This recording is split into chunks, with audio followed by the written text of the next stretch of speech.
Danielita, Hello. Hey, Kokiro. How are you? Nico Liro. good Friday, Danielita. Good How are you? Friday. Yeah, well, it's not Good Friday, but Why not? well, Good Friday is the Friday in Holy Week. Oh, but it's a Good Friday. Oh, it is a Good Friday, So, but Good Friday you to could argue you. that none of the Fridays are as good as Good Friday. Mm-hmm. How are you? I'm good on this Good Friday. I'm pretty Mm, good, thank you. Thank you. okay. How are you, Danielira? I'm good in this Good Friday. Yeah. Yeah. Also, Also, I uh, mean, it's the go ahead. best Friday because it's Why is Friday it the best and Friday? we are live. Oh, that makes it the best Friday. Yeah. Okay, yeah. I mean, simple things Better than will the make it Good the best Friday. Friday. Yeah. Oh, the best Friday. Yeah. I mean, yeah. Better than when Jesus died. Yeah, you could argue. Most other days are better. Yeah. So, happy to be Okay. here. Yeah. Uh Unsubscribe. yeah. Yeah. Oh, your head was saying hi. Yeah? Say hi. Yeah. It's the festival. Yeah. Yeah. Look at that. Yeah. Total eclipse of the bald. I love the hairs. The little bits of hair. Yeah. Yeah. So, So, they may make a cameo then today. that's fine. I mean, you're Well, not just hands painting. I am not just a baseball cap trying to cover, the blinding spots. No. I think you're kind of funny today, but not like funny, but trying to be. Oh, okay. So paint, monkey, paint. No, Okay, no. no, No, I just got it. saying I got that. the message. No, I you have I got the message. no, you have a better sense of humor Stick to what you know. than what you're Stick showing. to what you know. I Uh, already fed you. Mhm. Paint. Yeah, please We are going to Daniel Ira. tell me. We're going to go back to the fountain. Go back to the no, our fountain? fountain. I would say our fountain is Zorn usually. Uh-huh. But we're gonna go to primaries. We're gonna go back to primaries, Mm-hmm. and maybe high chroma, Mm. so high saturation. Mm-hmm. Um, because a lot of people ask about palettes that would be good to start. I think a 4-color palette.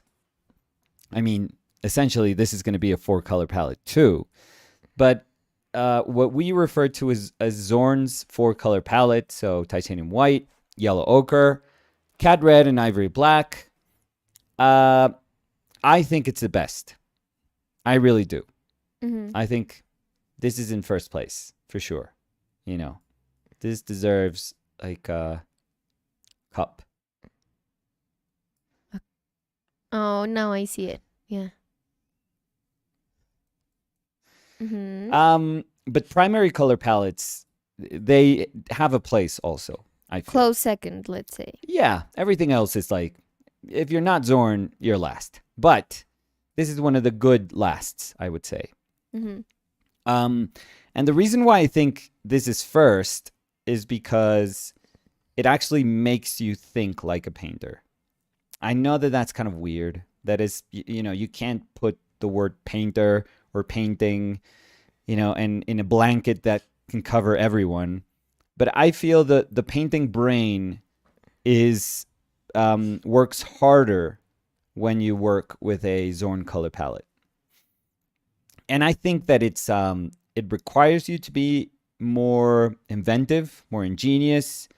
It requires a bit more control than any other, short palette that you can find. Mm-hmm. So, primary color palettes, which would be white plus yellow plus red plus blue. Honestly, any yellow, any red, any blue. There are people that believe in, certain combinations for these three. They all have limitations. I've noticed all of them. Doesn't matter what yellow you choose. Doesn't matter what red you choose. Doesn't matter what blue you choose. They are they all work within a range, a very obvious range. You could find how different companies, they select within their own pigments, of course, which yellow, which red, and which blue. For example, Winsor Newton has literally a Winsor yellow, Winsor red, Winsor blue. Mm-hmm. But, depending on whatever brand of paint you like, they usually have these. Maybe they have plus white and then plus black little kits, Yes. or maybe they have this kit, just plus white. But in all honesty, I do feel that they are limited by everything, by, where does your pigment, your yellow pigment, lie in the yellow hue? Where does the red pigment lie in the red hue? And where does the blue pigment lie in the blue hue? And having recognized their position within those hues, how do they relate to each other? How, what do these mixes look like? What do these mixes look like? What do these mixes look like? And what do these mixes look like? So all of this is a set of variables that are very, very, very specific, very, very highly specific. And they can change dramatically given the yellow, the red, or the blue that you choose. So I don't know. I think it's a wonderful palette to use. It does make you think immediately about hues. So you are going to be aware of yellow. You are going to be aware of red. You are going to be aware of blue. Now you could say, well, in the Zorn palette, it's kind of the same because we have yellow, but it's a yellow ochre. So it's not really, it is a yellow, but it's an earth.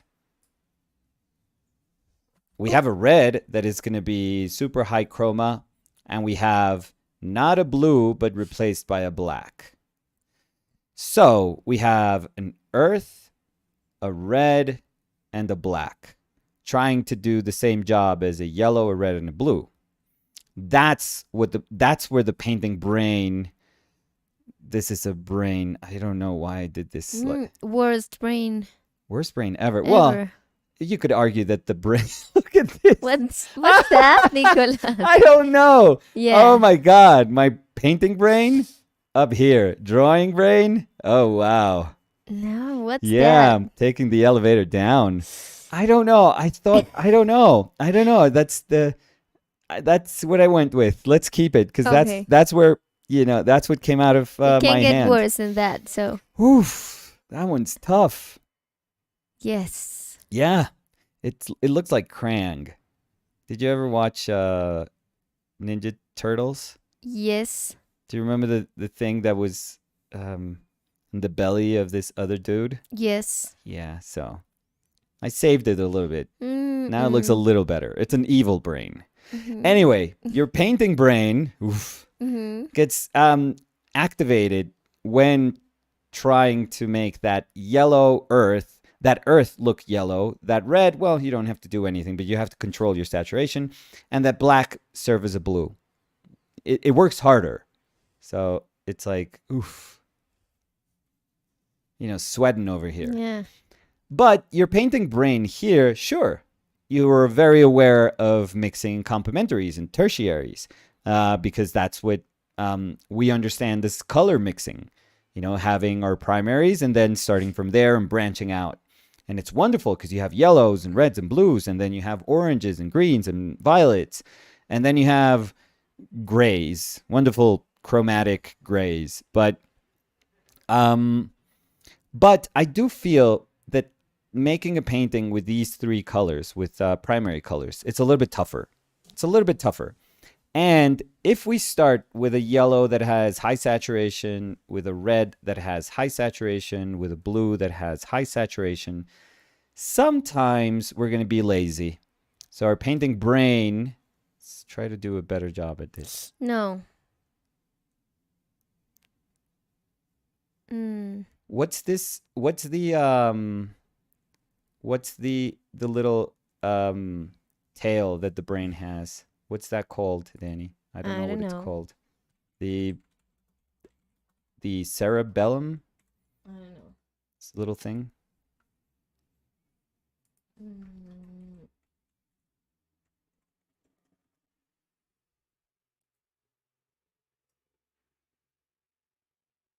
this little thing. That's where your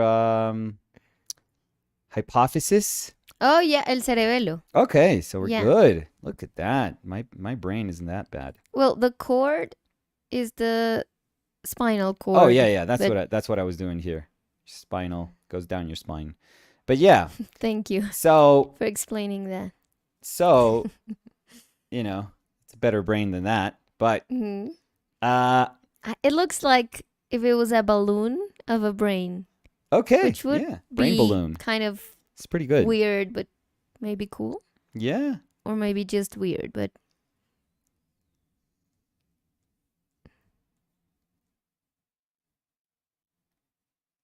or it looks like Gru. That looks like Tiny Gru from my favorite villain. How do you call that movie in English? Minions? Yeah. The Minion movie? Is it my favorite? I don't know. Well, in Spanish is mi villano favorito. So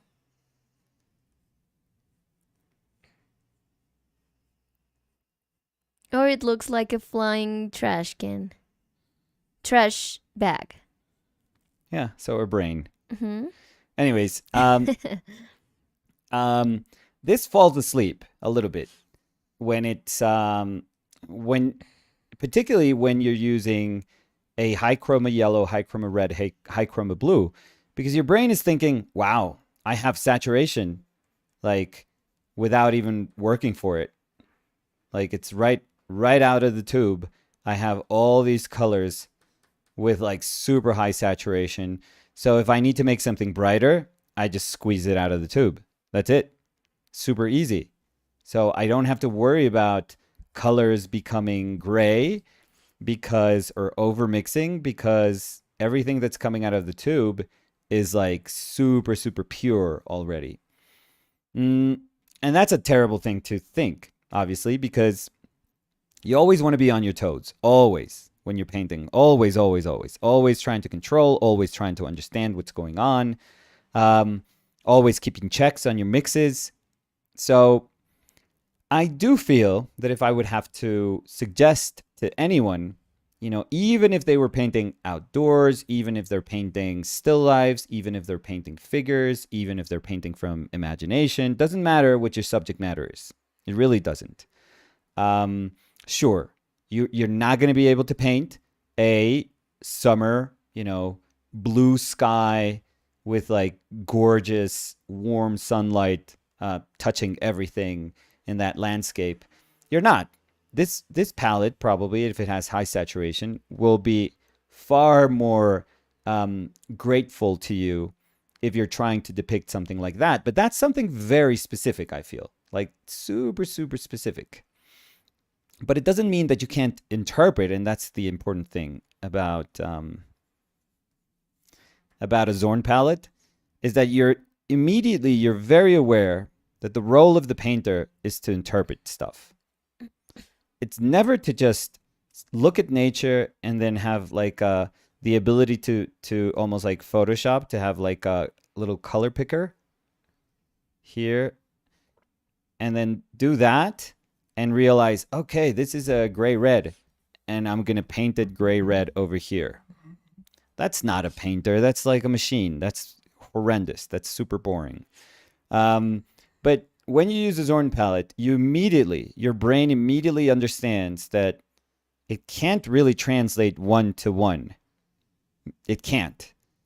But what it has to do is, in trying to understand this section here and translating it into paint, there's a ton of work to be done from here to here. It's not just about recognizing what is that color and then putting it there in the same place. No. So this path is painting. This path is what you actually do when you paint. And I think that that's far more evident when you realize that you have to interpret stuff. And if you want to teach your brain how to interpret stuff, then why not start from a palette that is clearly not capable of translating everything one to one? That's the best place you can start. Best place, because you're going to have to make choices. If you start here, then your brain kind of says, oh, I got it. it's there. If I have to paint a bright yellow, it's there. If I have to paint a bright blue, it's there. If I have to paint a bright green, well, I don't have like pure green pigments, but I can mix a secondary color. If I have to gray something down, I have complementaries to do that. So I can put, very basic but very powerful color theory to use. So I do feel, of course, none of these are easy. I mean, painting is never easy. So option 1 and option 2, not easy. So none of them are going to be simple or easy. Painting's not meant to be simple or easy. But I do feel that there's a lot more work to be done when you have a simpler palette, in the sense that, you're only dealing with one hue that has saturation, which would be your red in the Zorn palette, and the rest are not really pigments that you're going to be worried about dealing with variables that are not there. In here, you have very differentiated hues, and they all are highly saturated. So your hue range just extended. So if a Zorn palette has this hue range, a primary color palette, it's enormous. There's so many choices here. And if you have more choices, it's difficult. It's a lot difficult. And your saturation range in a Zorn palette, very small, because again, only one color is saturated, the red. In a primary color palette, oh my God. It's again, it's a journey. So every time you want to make your job a little bit harder in painting, and a lot of people want those challenges, have way more variables to deal with. Way more variables. But the fact that you decide to only deal with few variables doesn't mean that painting suddenly became simple. No, you have to be super elegant about the things that you're going to do. So, okay, that was our chalkboard early session. I'm liking that. Yeah? I'm liking that you are doing that before every painting. Well, not before every paint. When I have something to say, I'll use it. Again, you're scribbling your mind out. Yeah, well, my brain out. Yeah, well. I had a small aneurysm when I did this one. So, anyways, so what are we going to do? We are going to work with a primary color palette. Having spoken about all the challenges that are inherent to primary color mixing, we're going to work with a primary color palette that's made up of bismuth yellow, which is this yellow, dirtied up yellow that we have here. We are going to introduce a red that we've worked with before, which is a magenta, quinacridone magenta.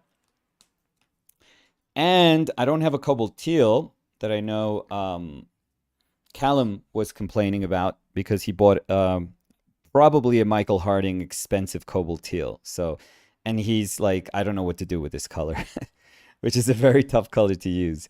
But I don't have that color anymore. I used it up.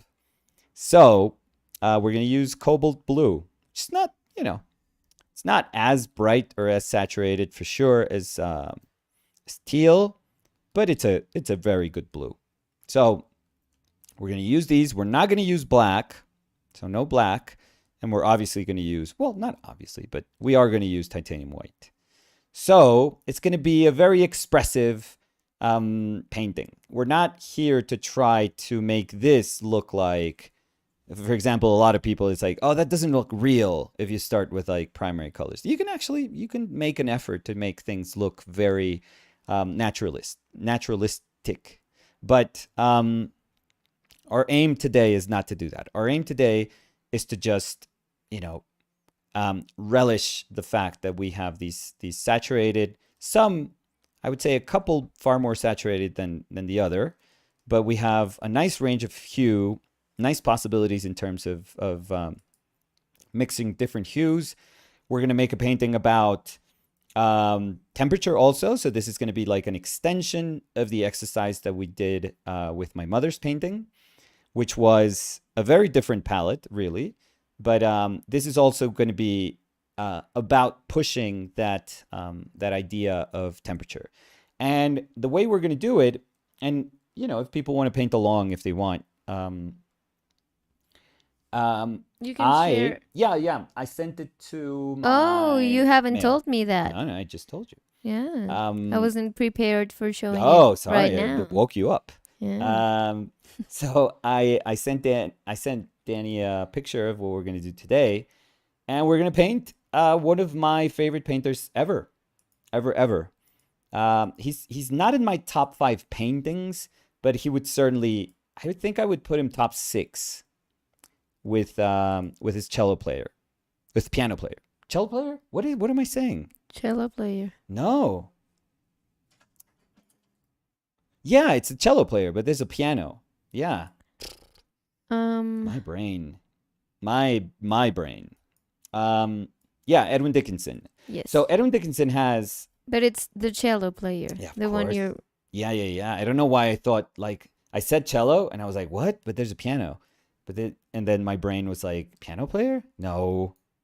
So Edwin Dickinson has the Edwin Dickinson Foundation, let's say. They opened, I don't know, very recently. I'm gonna say maybe this year or maybe late last year. They opened an Instagram account, and they've been sharing like super cool drawings, photos, stuff that I had never seen before. Because I have a couple of Dickinson books, and I had never seen some of those images reproduced. So it's super, super cool that they're sharing like a bunch of these photos. And this one in particular, it's amazing. I find it incredible because it's Edwin Dickinson, as if he had to travel, 1,000 miles to get to paint what he wanted to paint. He really, really looks like the definition of like this pure painter that, carries everything, almost like a hermit crab, and takes everything with him to, set up in a hospitable place to paint the painting that he wants to paint. Like this really, really shows Edwin Dickinson, like, beautifully. It portrays him beautifully as that sort of painter. There are tons of plein air painters that have this heart, and I've always admired them, so much, because it takes an attitude, a different attitude, to feel that comfortable and being sort of a nomadic painter where you're just always looking to set up, always looking for a different home for your paintings. It takes a very specific personality. I don't have that personality. I'm more of a studio painter, and I'm okay with that. I don't think there's something that's I don't think I'm less of a painter for that reason. Baroque painters were not these sort of painters, so it's okay to understand that we are not those sort of painters. But having said that, I admire that attitude profoundly, because it's not quite in me. So whenever I see people that do that constantly, they have my deepest admiration, because I realize that, thank you world that they exist, because I would have struggled a lot to push myself to be that sort of painter. So whenever I see somebody like this, I think of my buddy Tim Wilson.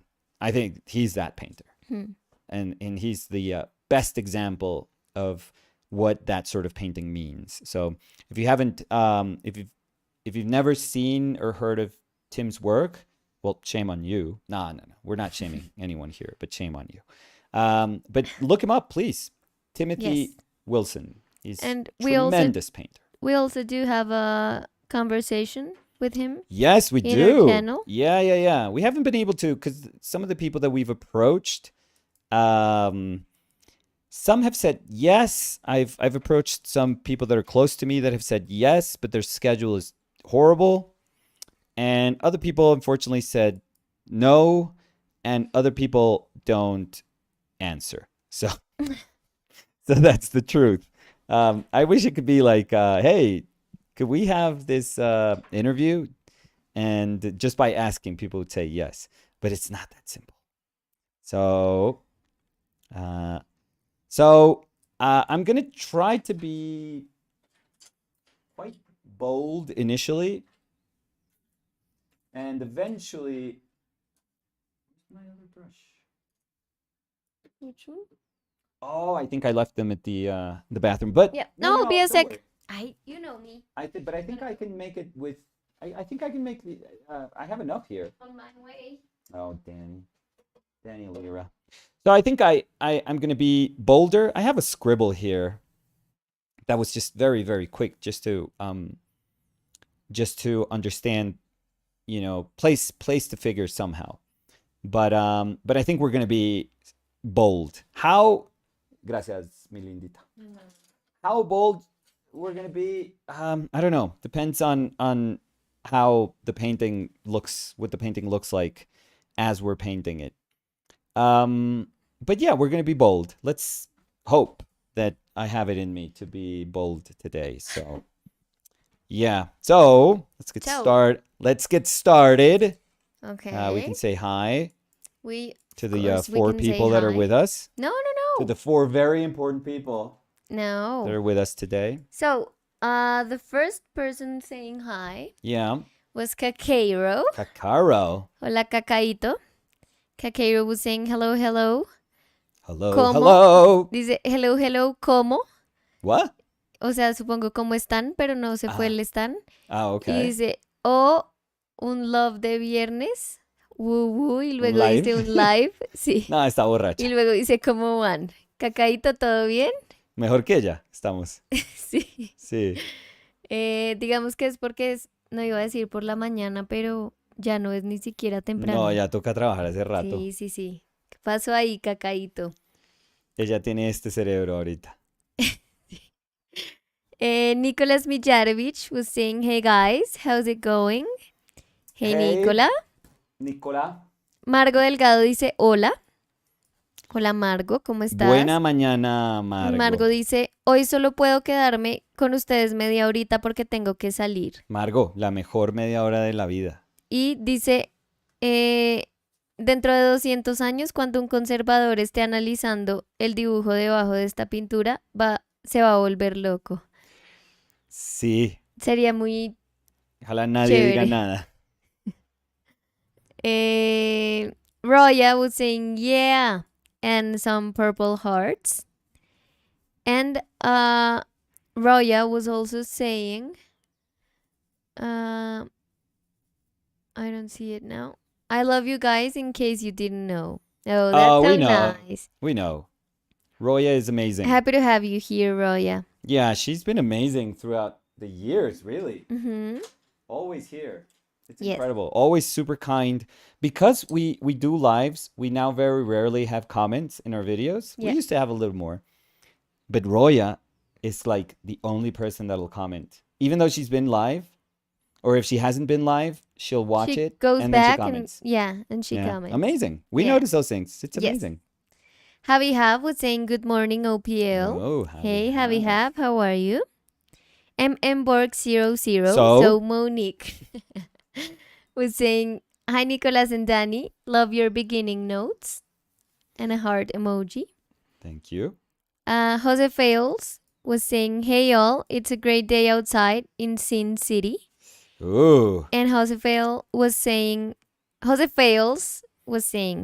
my fiance I was is going to ask, listening. how's the is fiancé listening. life? Oh. So first time. Oh, but we need to. Wow. We need So to know hi the name. to the fiance. Yeah. we need to know a name. So, or a way that. And congrats. Yeah. By the way, for both of you. We've already said, Jose, that we're super happy. And that we are, we haven't gotten the invitation. So, Yeah. I mean, it must be in the mail. Must be in the mail. Or in the way. I mean. On its way. Yeah. It's on its way. It's on its way. Yeah. I would be super happy to attend Elvis Vegas I wedding. already made a speech. So it's like, come on. I'm there. But it would be hard to compete with Jose's speech. I mean, Jose is a poet, so. Oh, yeah, but that would be for the vows. Yeah. Mine would be for the when everyone's drunk and nobody cares what you're saying. And you could be super inappropriate. Yeah, and you would do it without a mic, too. Well, So, yeah. I would just think just everyone's to me. listening. Yeah, And it's just like, to me, why is please. everyone still Yeah. eating cake? Or it would be like a shrimp bar. It's Vegas, so. Anselmo Domínguez dice, hola, espero que tengan un hermoso día. Lo Saludos desde mismo. Mendoza, Argentina. Uy, buen vino. Saludos, Mendoza. Anselmo. Roslyn was saying, hello, OPL. Ooh. Hey, Ro, how are you? Half of our rows. Happy to have you here. Bit under the weather was Rosalind yesterday. So how are you feeling? How are you today? Yeah. Happy to have you here always. Always. What are you talking about? What am I talking about? That I'm happy to have her. Okay. Always. Oh, That's thank what you I for was clarifying. saying. Yeah, no, but Daniel Ira. what are you talking about? Well, Nonsense. My brain is yeah, a that's my little brain. fart. What? Because it looks like a little fart, the thing you draw brain there. fart. Yeah. Constantly having brain farts. Then. No, it's not a brain fart. Well, that's Your what you would brain expect if a brain is looks a like fart. a fart. That's when you That's have a what I brain was fart. saying. No, because your brain's not having a fart. It is a Constantly. fart. Well, that's okay. In what I was trying to say. But yeah. Catherine Kenny was saying, good morning, everyone. Morning. Hi, Catherine. How are you? Margo dice hipotálamo. No, gracias, Margo. Pero no Feliz era año, así. feliz 2019. No, pero eso lo dijo mucho antes. Acuérdate Bueno. que tú estabas hablando y hablando. Sí, Y pero. yo hasta ahorita estoy leyendo los No, comentarios. qué vergüenza. Feliz 2019. Pues sí, pensé. Julián Cabrera, nuestro amigo huilense, was saying hello everyone. Neivano. Pues, pero no estoy. Neivano. Hola Julián. Hi Julián, how are you? Jeff Akoff was saying hola Dani y Nicolás desde Holanda. Hola Jeff. Saludos hasta Holanda. No más allá, solo hasta Solo Holanda. hasta Holanda. Tiago CG dice, otro día estudiando mientras escucho a ustedes como ruido blanco. Me encanta. Bueno, me gusta. aquí. Sí. Me gusta hacer el Tu ruido ruidito. blanco. Me gusta hacer tu ruido blanco. No, eso suena horrible. Sí, no.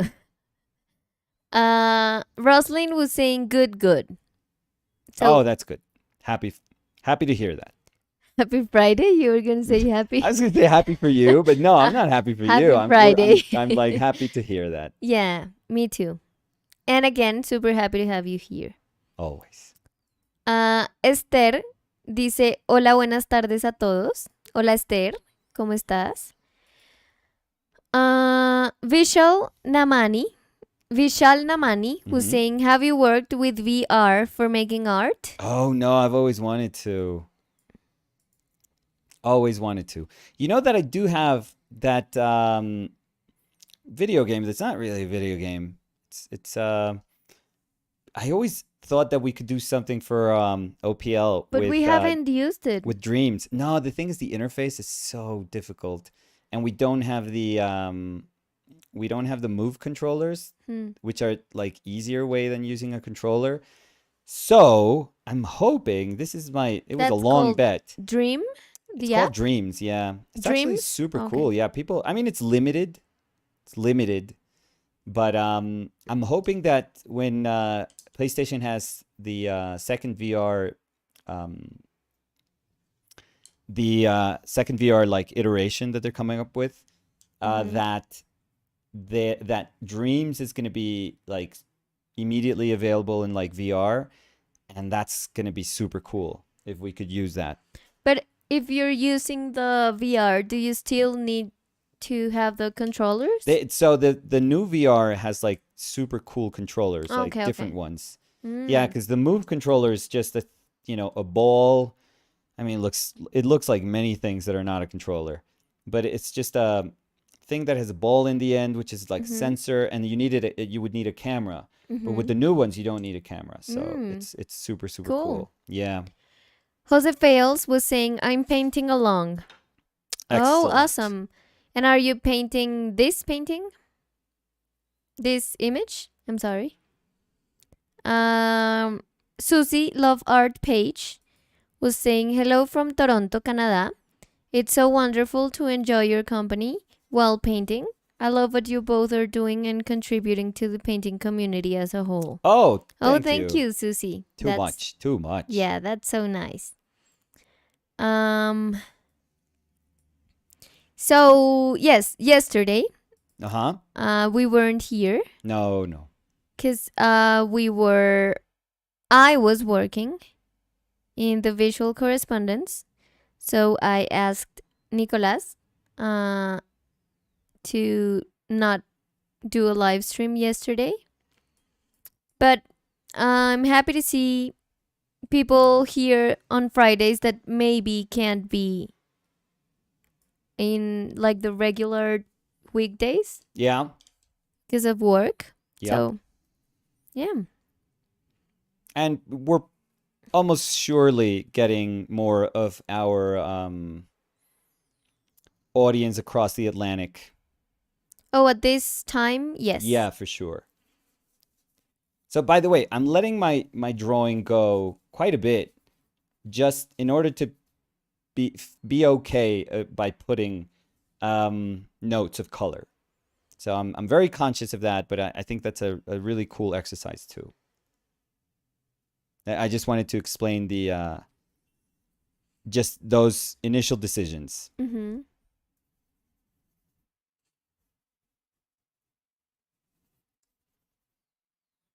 Do you feel like I mean, Yes. you were talking about that, but do you feel like in terms of the resulting image, when you paint with a Zorn palette and with a primary palette, do you think your brain approaches color in a different way? Oh, totally. Like in a wilder way, maybe, when you're using a primary color palette?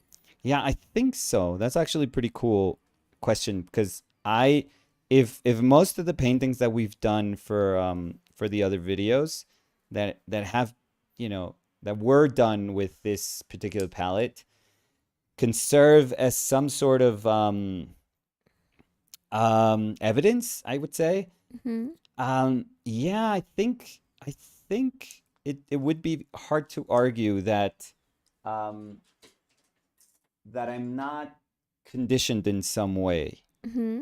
and perhaps just knowing that there's saturation right from the start, my brain is like, okay, it's candy. Like we have to use it. Mm-hmm. Like if we have so much saturation there, like how can we not use it? Mm-hmm. So Because it's interesting, because yeah, I yeah. really like when you go for saturation. And I mean, I really like the way you always paint, but I like when you do it as a risk because I know it's not your like safe place. No, not at all. So I think it's super cool that you're always like, okay, I'm going to work with a primary palette. Let's just like go to the top of saturation and just try to explore that side. I think it's very interesting. Yeah, yeah. It is. I wish I could say it, you don't feel conditioned. You're always like super in control, regardless of of like the variables that you're using. But not really. It's you know there is like a draw to those colors and like this strength in saturation that it's very very hard to say no to. I would say it's very very attractive. Mm, Like even for somebody like me that I imagine my brain just being super excited by grayness because that's the sort of painter that I am. Even for me, when I look at saturation, it almost feels far more instinctual than grayness does. It mm-hmm. feels like we as human beings are just meant to relish saturation far far more than grayness. Grayness is like scary, I guess. Grayness is always vagueness. It's like always opaque. But saturation is just ripeness and sunshine and warmth. There's so many things that we associate, I guess, as a species, instinctually with saturation that denying that drive is is difficult. I mean, look at people that go through terrible winters, and then have just this little bit of warmth or sun. I mean, they might as well just go like be naked in the streets. Everyone's like so desperately wanting of warmth Yeah. Like that to feel the sun yeah, to again. feel it Yeah. again feels like, oh my God, yes, I've been waiting for this for so long. So yeah, it's very interesting, very interesting. Mm, Anselmo Domínguez Yeah. dice, en Argentina es feriado, así que puedo estar en el stream y pintar junto a ustedes. Qué bueno. Qué chévere. ¿Qué es y qué están celebrando hoy, Anselmo? Pues debe serlo el Día del Padre. O eso no sé. No, no, pues bueno, no sé, pero Bueno, no, pero mentiras. normalmente Viernes, no son festivos institucionales, pues pues por lo menos no en Colombia, pero no sé. no, normalmente. Marcelo Peralta was saying hi everyone. Hey, Hey Marcelo. Marcelo, how are you? Paston was saying hello. Hey Paston, how are you? Manuel Hernández Mm, dice, hola chicos, ¿cómo les va? Nicolás, a sí, la hora de Manuel. pintar, ¿cuál ha sido la mayor frustración o dificultad con la que te enfrentaste técnicamente hablando? Ya lo que haces, ya lo que haces parecer muy fácil, cosa que no es. Uf. Eh,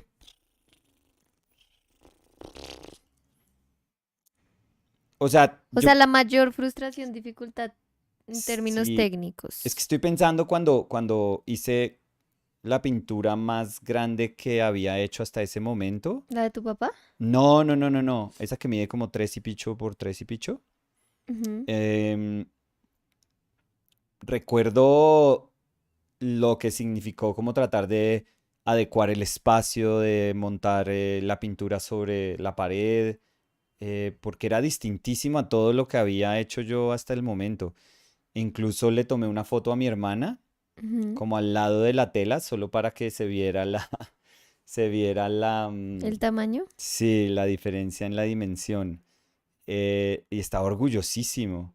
Pero yo me acuerdo que yo hice un dibujo, luego hice una retícula, luego pasé ese dibujo, em, luego entinté el dibujo.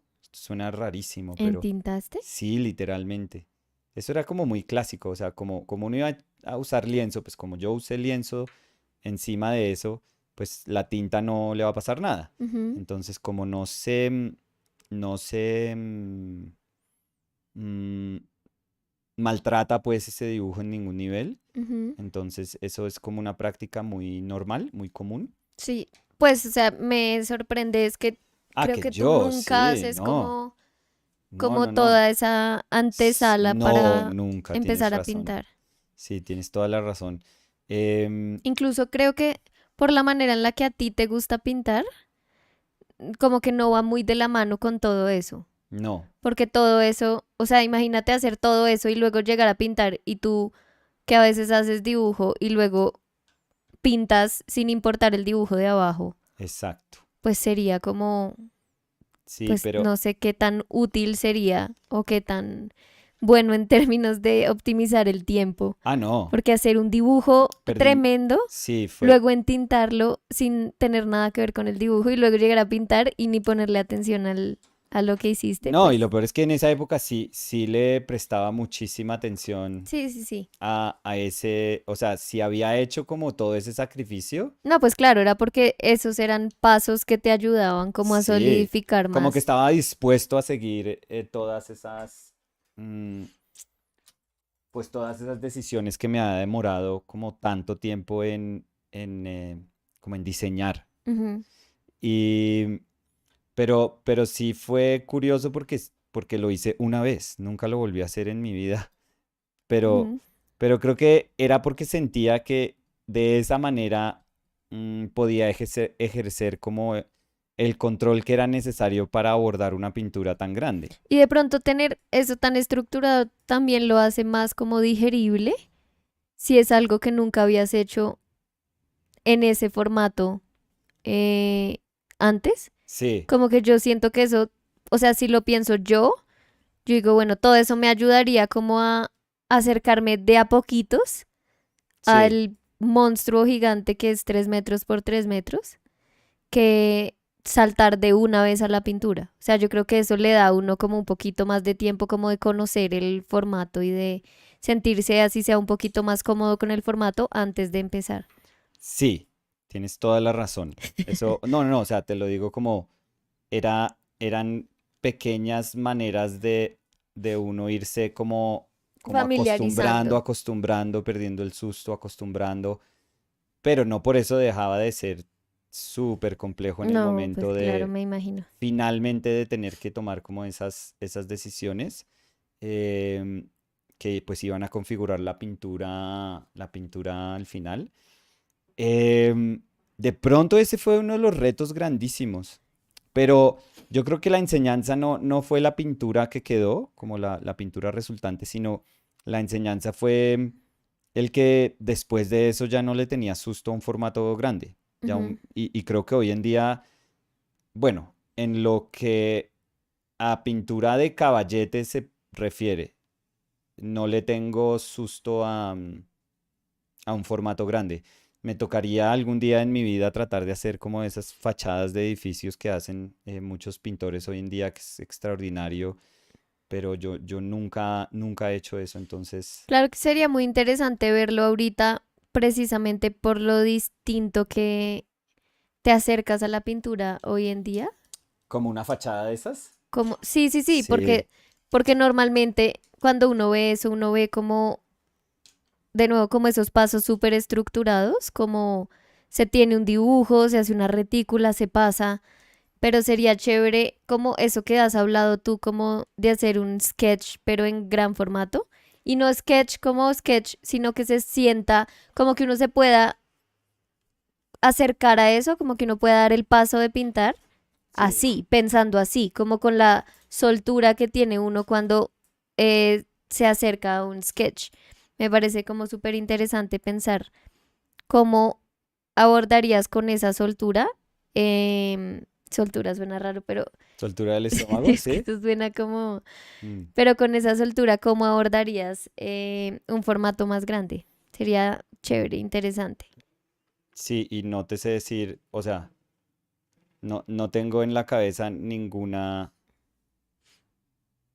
o sea, ningún indicio de cómo lo haría, porque creo que me sentiría súper inseguro. Sí. Incluso en términos de logística, yo no sé, ni siquiera sé cómo se hace eso. Hmm. O No, sea, pues acá cómo se llega de tres no se puede. a tener esa cantidad de pintura o si se premezclan cosas. Yo nunca sé, yo he visto que la gente pues tiene un dibujo y hay veces hace como una especie de retícula, Ujú. pero ni siquiera sé si eso es lo que comúnmente se hace. Creo que sí.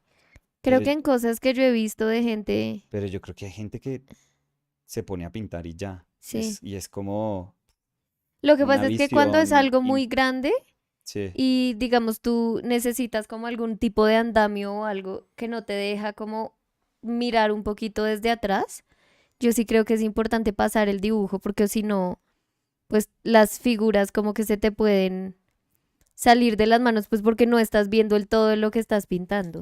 sí, Como las proporciones me parece como súper complicado eso me da susto. de como de controlar y no de controlar como que queden exactas anatómicamente, no, no, no, sino que el dibujo quede como uno quiere que quede el dibujo y Sí. no como cuando uno de pronto está dibujando en una mesa eh, y uno dibuja y desde donde uno lo está viendo, perfecto, y uno lo levanta y es como, ¿qué hice? O sea, uno lo levanta y ve como que todo se le deformó un montón. Imagínate eso traduciéndolo a a una pintura así, de una pared que sea como, no sé, 10 metros de alto, 6 metros de alto. Es como, Sí, yo tendría que asesorarme bastante antes de hacer eso, mm, porque de verdad no,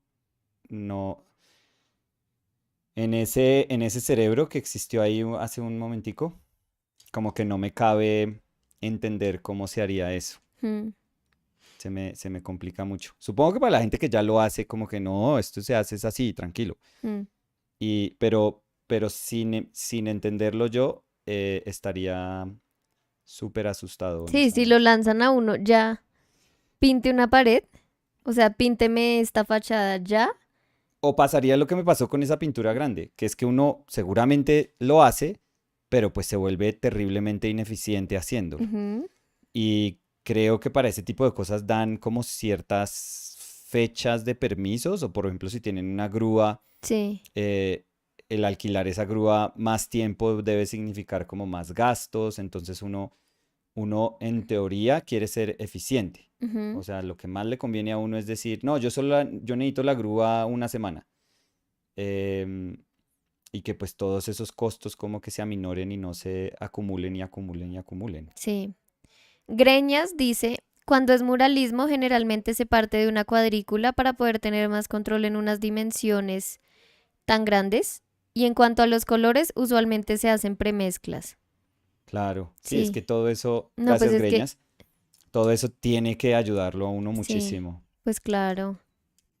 Pues por Eh, lo menos darle como la seguridad de que sí se está, lo que tú decías, se está proporcionando la intención que uno tiene con el formato que uno va a pintar. hmm. Margo Delgado dice, hasta luego, a ver si llego a ver, ¿qué? A ver si llego a tiempo a ver el final. Chao, Chao, Margo. Margo. Nos vemos si algo en un ratico y si no, el lunes. Que Margo siempre está. Le pusimos presión ahí a Margo. Siempre tiene que estar Margo. No puede faltar Margo. Ush, pilas, Margo. Sí. Ah, Ah, jue Roslyn. madre. ¿Qué pasó? Que estaba usando ultramarino por instinto. Ah. Roslyn was saying, Danny, do you have a favorite color? Nico's favorite color? I would say my favorite color is red. And me, black maybe? Yeah. Gray? Because black, black is also, I mean, I love red, I love black, I love yellow. I know that sounds super Okay, random. you're just saying colors now. No, but red, black, and yellow. I think they, um, they're cool. I like them.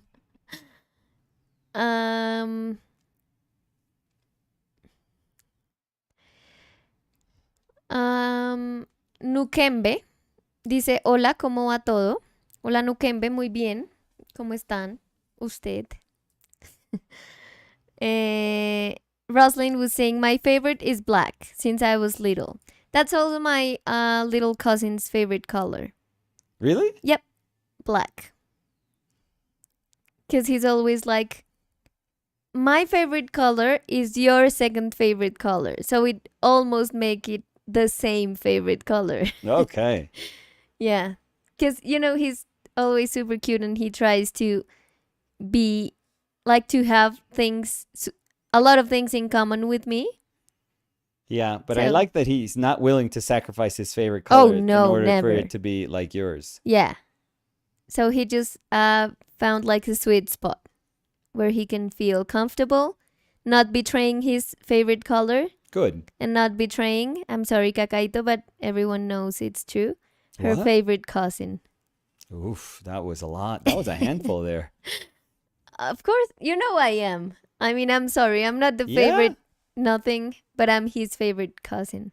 Yeah, no, no, no. Chris Osterman was saying it's getting to the point where I can't even start a painting session without having this on in the background. What? Stop it.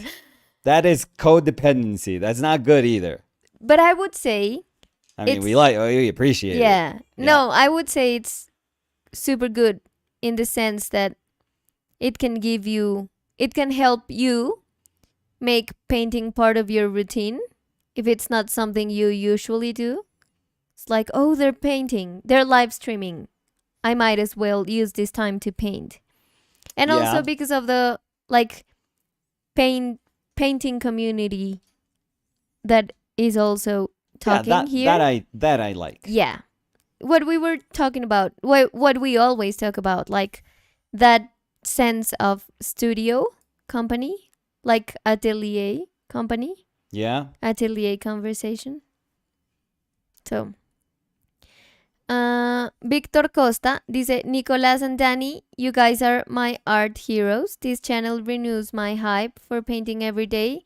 And thanks to you guys, I have progressed a lot. Much love Awesome. from Brazil.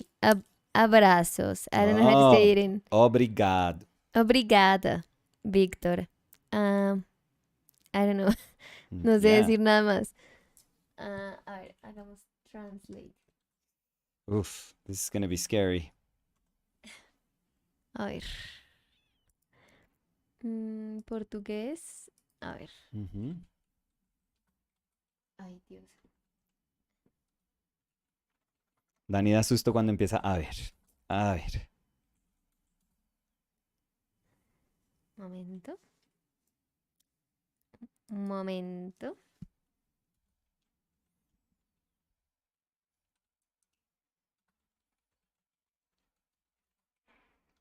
Okay, that's a long. I don't know what you're doing there, but long phrase.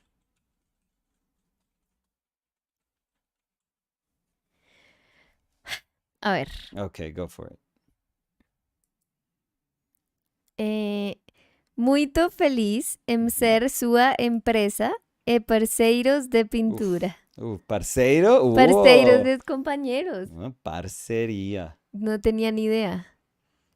Pero sí, debió sonar terrible, pero intenté. J. Nesna dice, mi favorito es el marrón. Ese es el tercero favorito de mi primito, también dice.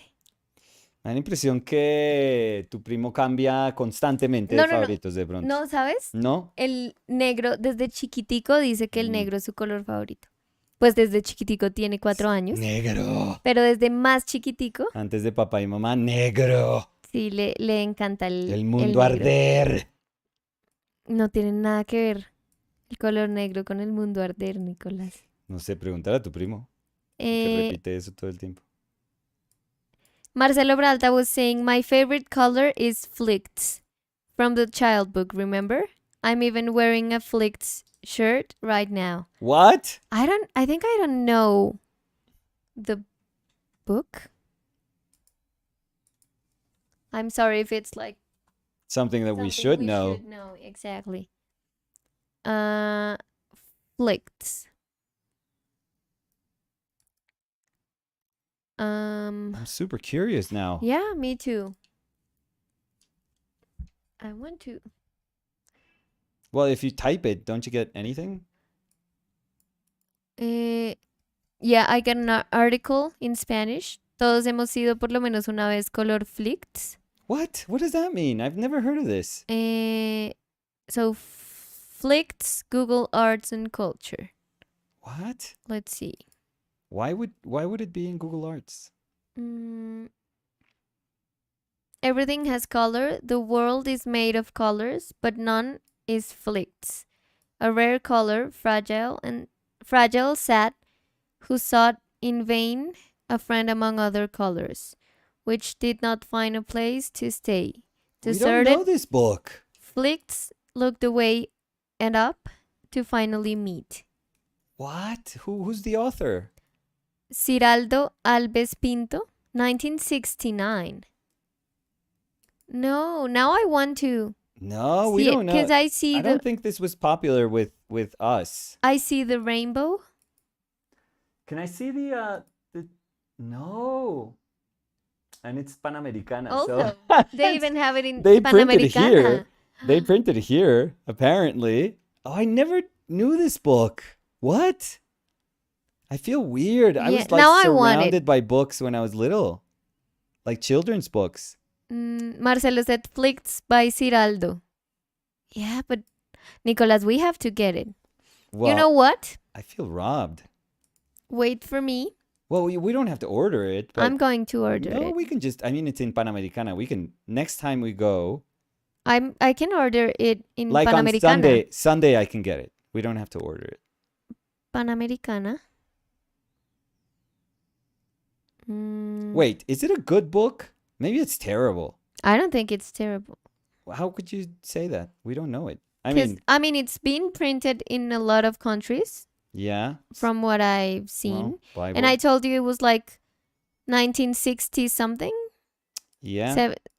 Was I? Roslyn said, I want that book now, Marcelo. And Marcelo said, Danny, the color from the letters in the cover is flicked. This book is a masterpiece, my favorite child book ever. Oh Jesus! But What's the color was from the. no, What is it? because I saw the title in black.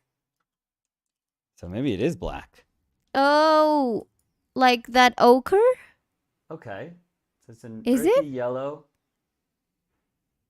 Because then there's this It looks title, greener. and then Yeah. there's this title. Orange. Yeah, Maybe they change it every time. and then there's this one, yeah, like that's- brownish. Yeah. Wow. I had never heard of that book. No, me neither. And I want where's it. the author from, Danny? Marcelo said, Ciraldo have printed over 200 books. This one, Oh my God. it's on his 3 top books. Well, I'm guessing it's like a bestseller worldwide, apparently. Let's see. Yes, it's a neutral ochre. So Flitz is a neutral ochre. Yeah, but where's the author from? Brazil. Okay. So, well, that makes it. Caratinga, state of Minas Gerais, Brazil. He's 89 years old. Wow. So he would be the equivalent of our Piero. Like, Yes. you know?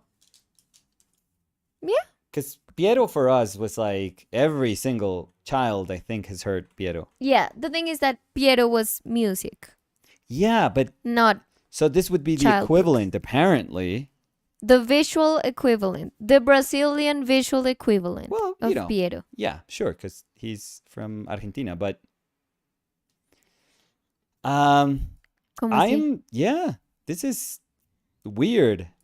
I ¿Cómo never así heard of it. es de Argentina? No, I was just saying the. No. That's why I said the equivalent. Like, you know, of somebody who's not Colombian, Mhm. but that most Latin Americans have heard of him in some way. Mhm. But I was saying that because I was saying the visual Yeah. equivalent. I was not saying like the Colombian. No. Okay, now I'm like, yeah, that book is making you mad. Victor I'm not Costa getting said, that book. Ciraldo is awesome. His work is popular in every Brazilian school. He created Menino Maluquinho, which is a character dear to every 90s kid. Oh, You know, I have a Portuguese brain. no, illustrated book. My sister got it for me. Yeah, but You had no idea. no, I do. Which one? What, Which you one actually did? gave me that. You actually bought that book for me. No. No? No. It's of a little kid No. on the beach or something like that. No. And a soccer ball, No. football. No. That's other and that's made from a Colombian illustrator, but not. The one I'm talking about is something Il Bolo de Chocolate. Oh, I think I remember. I'm gonna bring it. I mean, it's Oh, Friday. Jesus. It's Friday? Yeah. It's the day to show off your Brazilian children's book?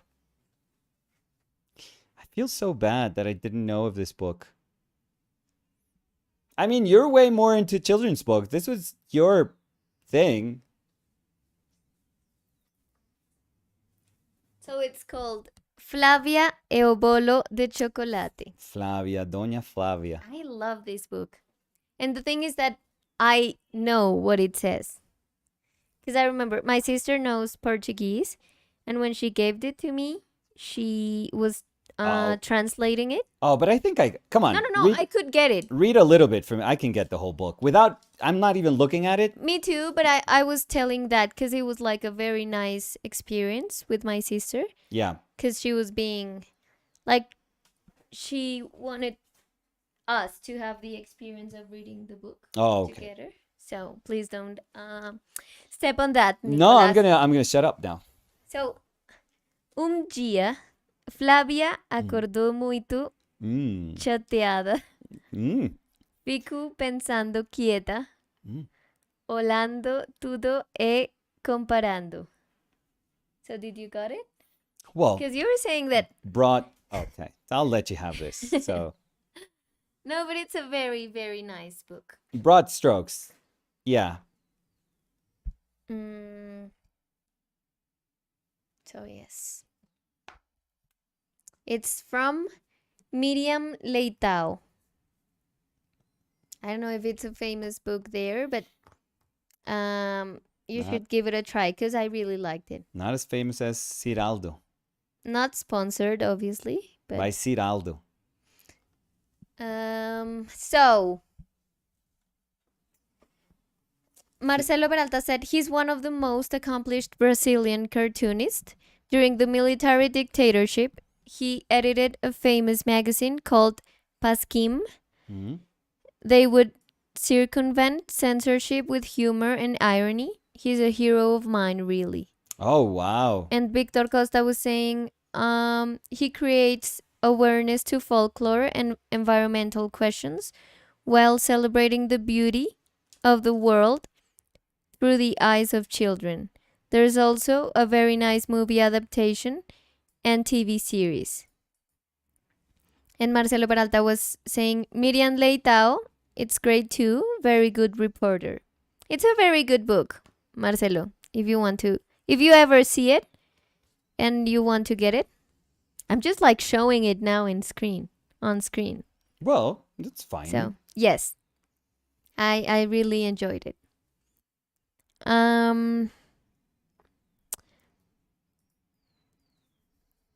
Roslyn was saying OPL masterclass. I learned something new every single time. Yeah, and it's a free masterclass. I don't know if Not a masterclass. Let's not No. call it Yeah. masterclass. a masterclass in chatting, in everyday conversation Mm. while Oof, painting. that kept going. Everyday conversation it's while more. painting with Yeah. OPL. Oh, there's a lot more where that came from. So you can get Wow, topics around Kept going. food, Yeah. around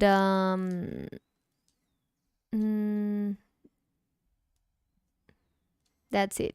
Oh, that's It was a joke. quite a I big was offering making it- there. Yeah, I was making it. Yeah, no wonder it's free.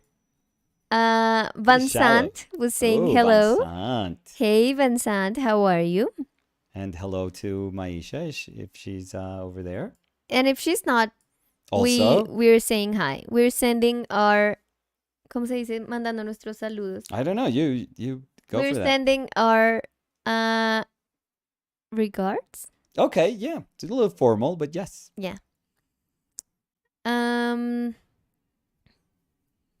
Victor Costa said, funny thing is that we Brazilians can read Spanish without translation. Haha. No, but we too. We too. I mean, what Nicolas was saying is that we can't speak Portuguese, but when we read by context, we can get what they're talking about. So, Van Sant said, Maisha is still at school. She'll be back soon. Oh, Samu finishes today. And His, Fed is school. already Yeah, Fed finished vacations. last week. Yes. Mm.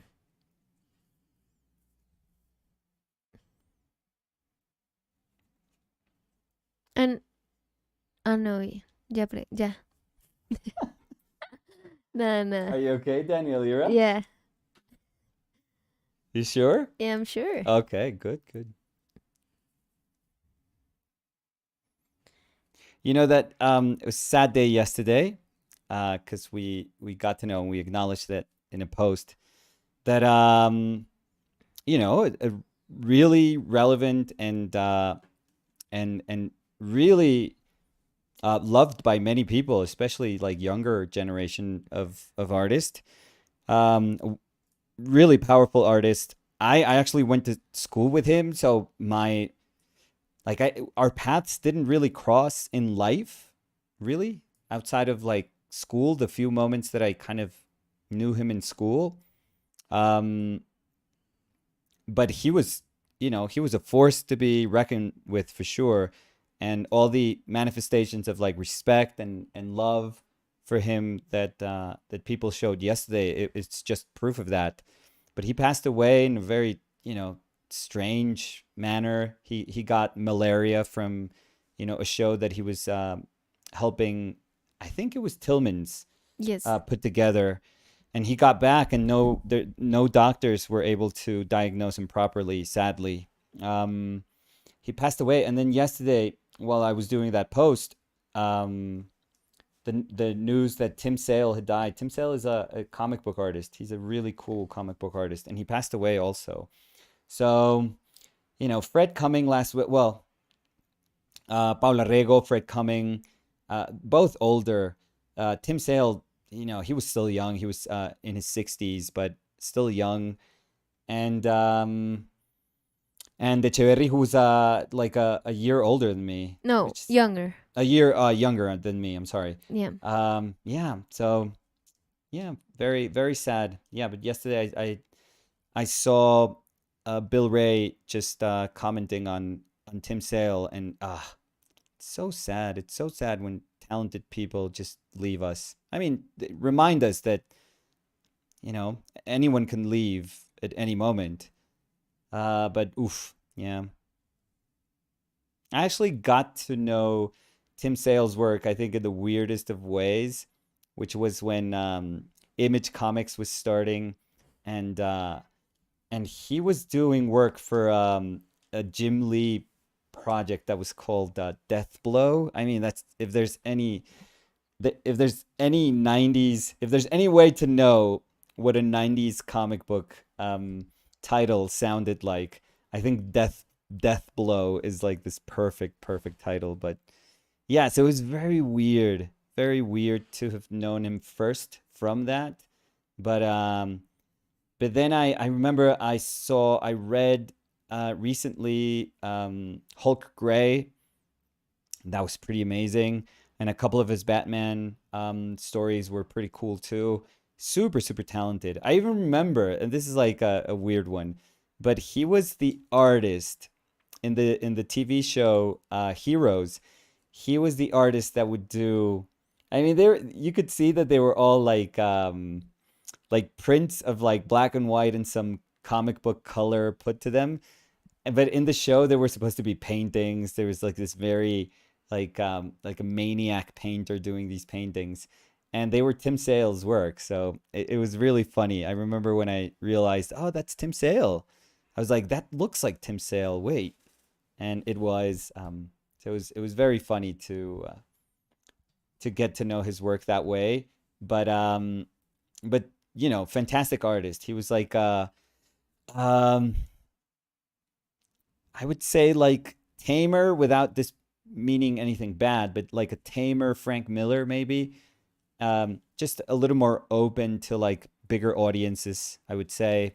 Nothing that there was, the Alex Tothian kind of beautiful managing of light dark, but yeah, but far more sort of, let's say, mainstream, which is a difficult thing to do, especially with that style of working, than Miller's work, for example. So it was very, very nice. I think it would open people up to wanting to look, for to look at Alex Toth's work or Frank Miller's work. So yeah, shame.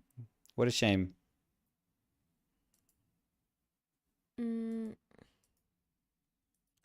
Marcelo was saying, "Oh no, didn't know about Tim. Oh Yeah, my, that yesterday. sucks." Yeah, yesterday. Yeah, very sad. Very, very sad.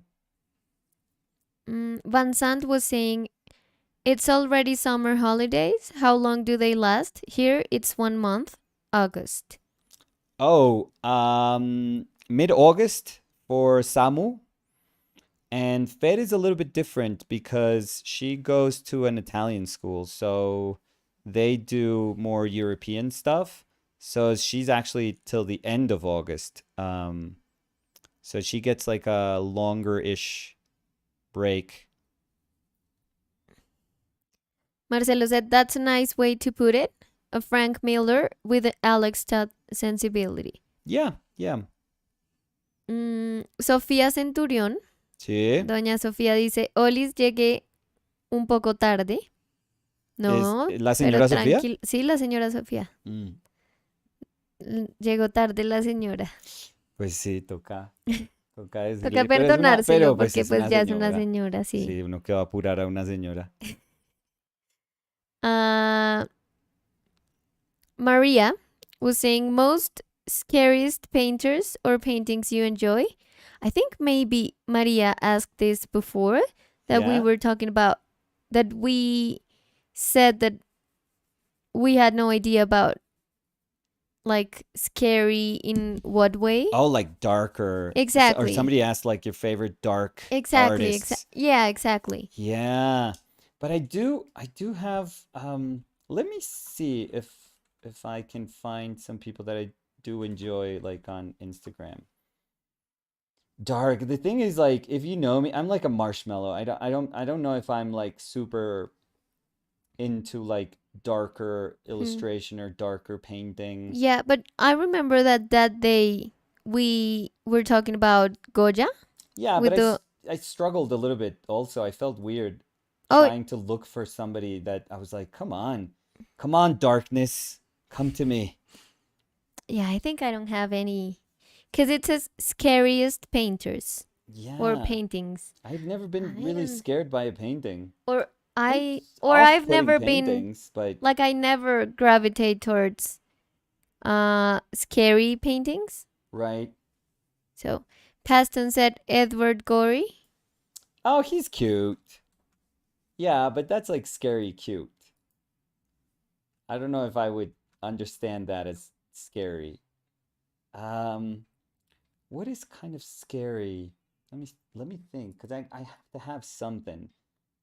And I was never like too much into Giger stuff, so I don't really quite find that even scary. I mean, I remember watching Alien and Aliens when I was little, and it was scary, but nothing, I don't know.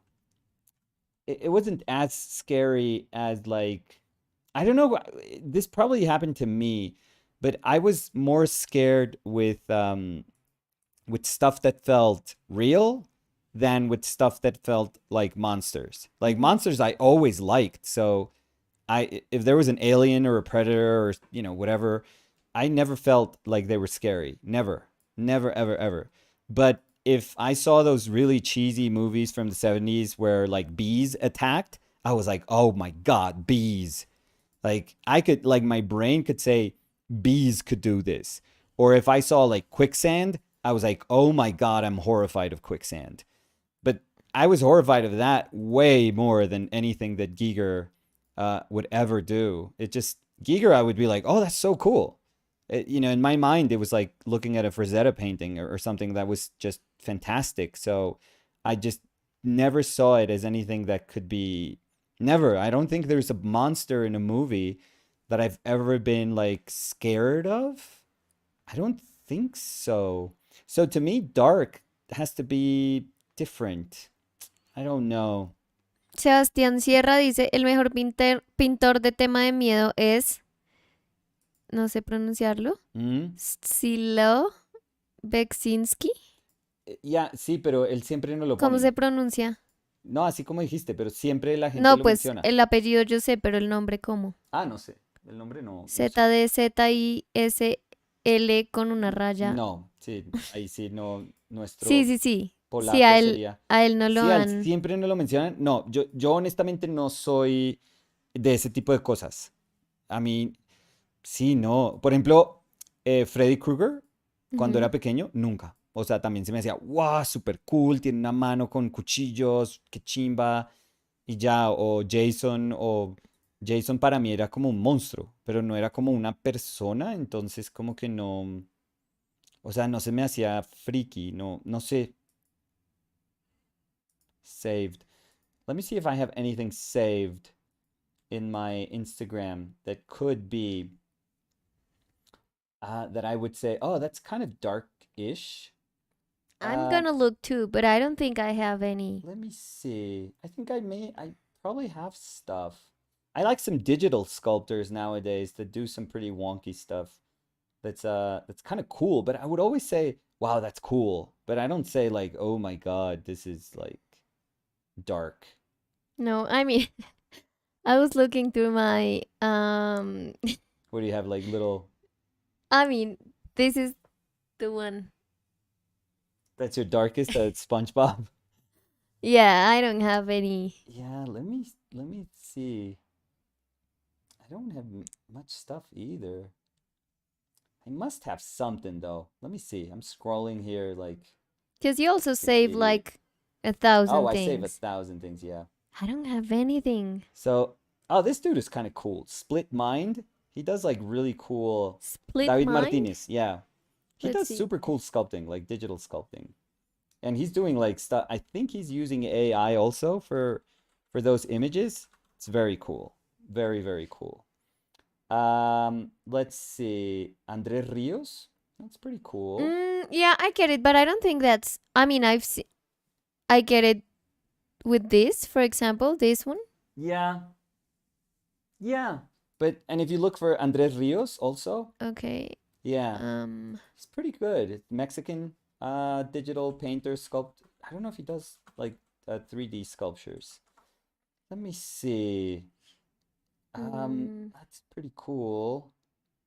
What else? What else? What no, else no do I creo have que es here? este. ¿Cómo es el usuario de Andrés Ríos? Andrés Ríos. ¿Ya? I think so. Andrés raya al piso. Ríos raya al piso. Ah, R. sí, es que abrí una persona que no sé quién era. Fotos de ping Sí, pong. como fotos ahí con la pareja y yo no. Este no creo Yeah, que sea. split mind is kind of cool actually. But see, that's the thing. It's I guess they're darkish characters, but I think they're fine. I think they're super cool. I don't know. Um Maria said, I guess, yes, more dark, dark, like Goya's black paintings. They're creepy to me. yeah, like Jerome Whitkin for example, that's a well, Jerome Whitkin and Joel Peter. Probably more Joel Peter Whitkin with the photographs. Um yeah, I would say Joel Peter Whitkin is dark. I mean, that's like you're using cadavers for your photographs. Yeah, some of those are difficult. Marcelo Peralta said, the quicksand in the movie Crawl gave me nightmares for Yeah, I years. remember that too. Yeah, yeah, yeah. Mm, Camilo Monroy dice, la sensibilidad en cuanto al terror de las obras de Goya y otros artistas es que lo hacen ver tan natural, pero lo que sí es el verdadero terror es vivir esas experiencias, aunque es raro. Uy, Camilo. Camilo, alguna poesía salió de eso. Em, I don't know what Maria is said, wow, dark. I just googled who you said, and wow, scary. You know what I find dark? Like early Cecily Brown paintings. I'm going to describe what they are. Do you want me to show them? But they are well, yeah. I mean, it's a paint. It's art. It's art. It's Or, Cecily I mean, Brown. just describe it, yeah. Well, the thing is, there's no like simple way of describing this. So it's like a gangbang with bunnies. So that was art. I'm sorry, I said it, but again, Cecily Brown, one of the most famous contemporary painters. She does very different stuff. A lot of his stuff is sexual. But those first paintings, it's like, woof. I mean, I felt uncomfortable looking at the paintings with the bunnies. So Mm, I would say that's like, yeah, that's kind of dark. When I see that stuff, I'm like, yeah, that's a little dark. Lu Andino. Very colorful, by the way. So there's no reason to tie dark, with a palette.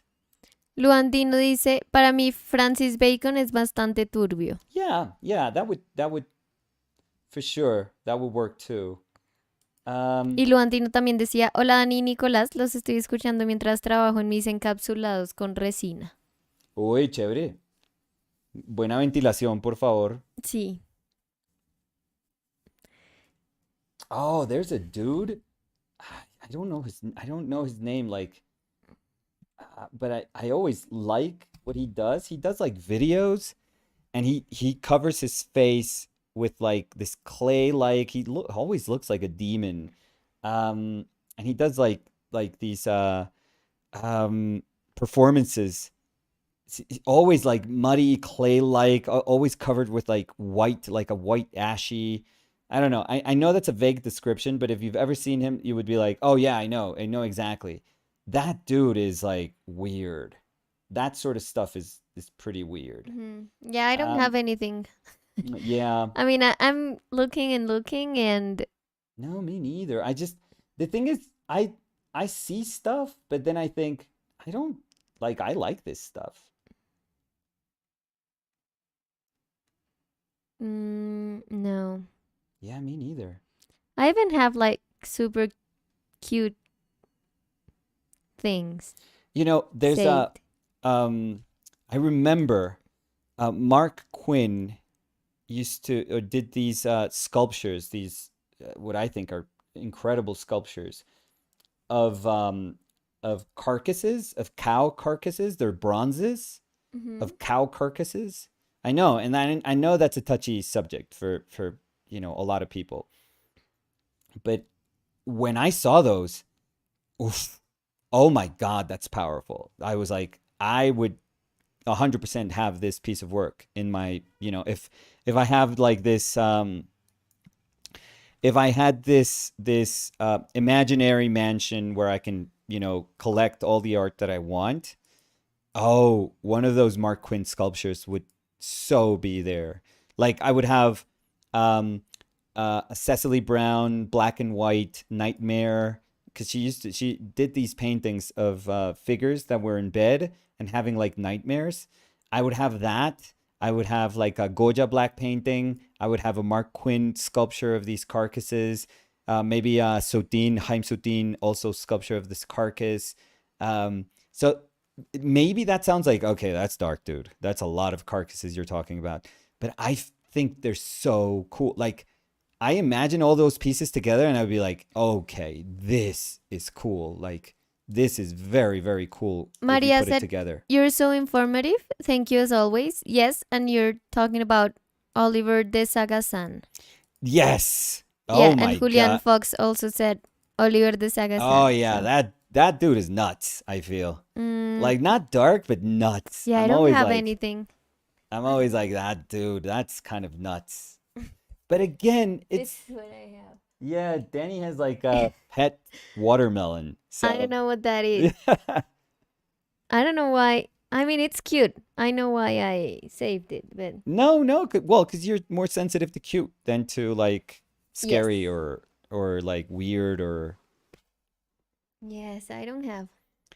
But the thing is, for me, the weird stuff is just kind of cool. It's like I'm not super big on like monster stuff, but I did like I was telling you the other day that when I was little, I wanted to do like special effects. Mm-hmm. Like it was either like drawing or comic books, or if I could do like special effects with like masks and stuff. Oh, but for example, makeup for like FX makeup. Oh, I love I love that I used to also. love I that remember I even stuff. bought latex one once Yeah.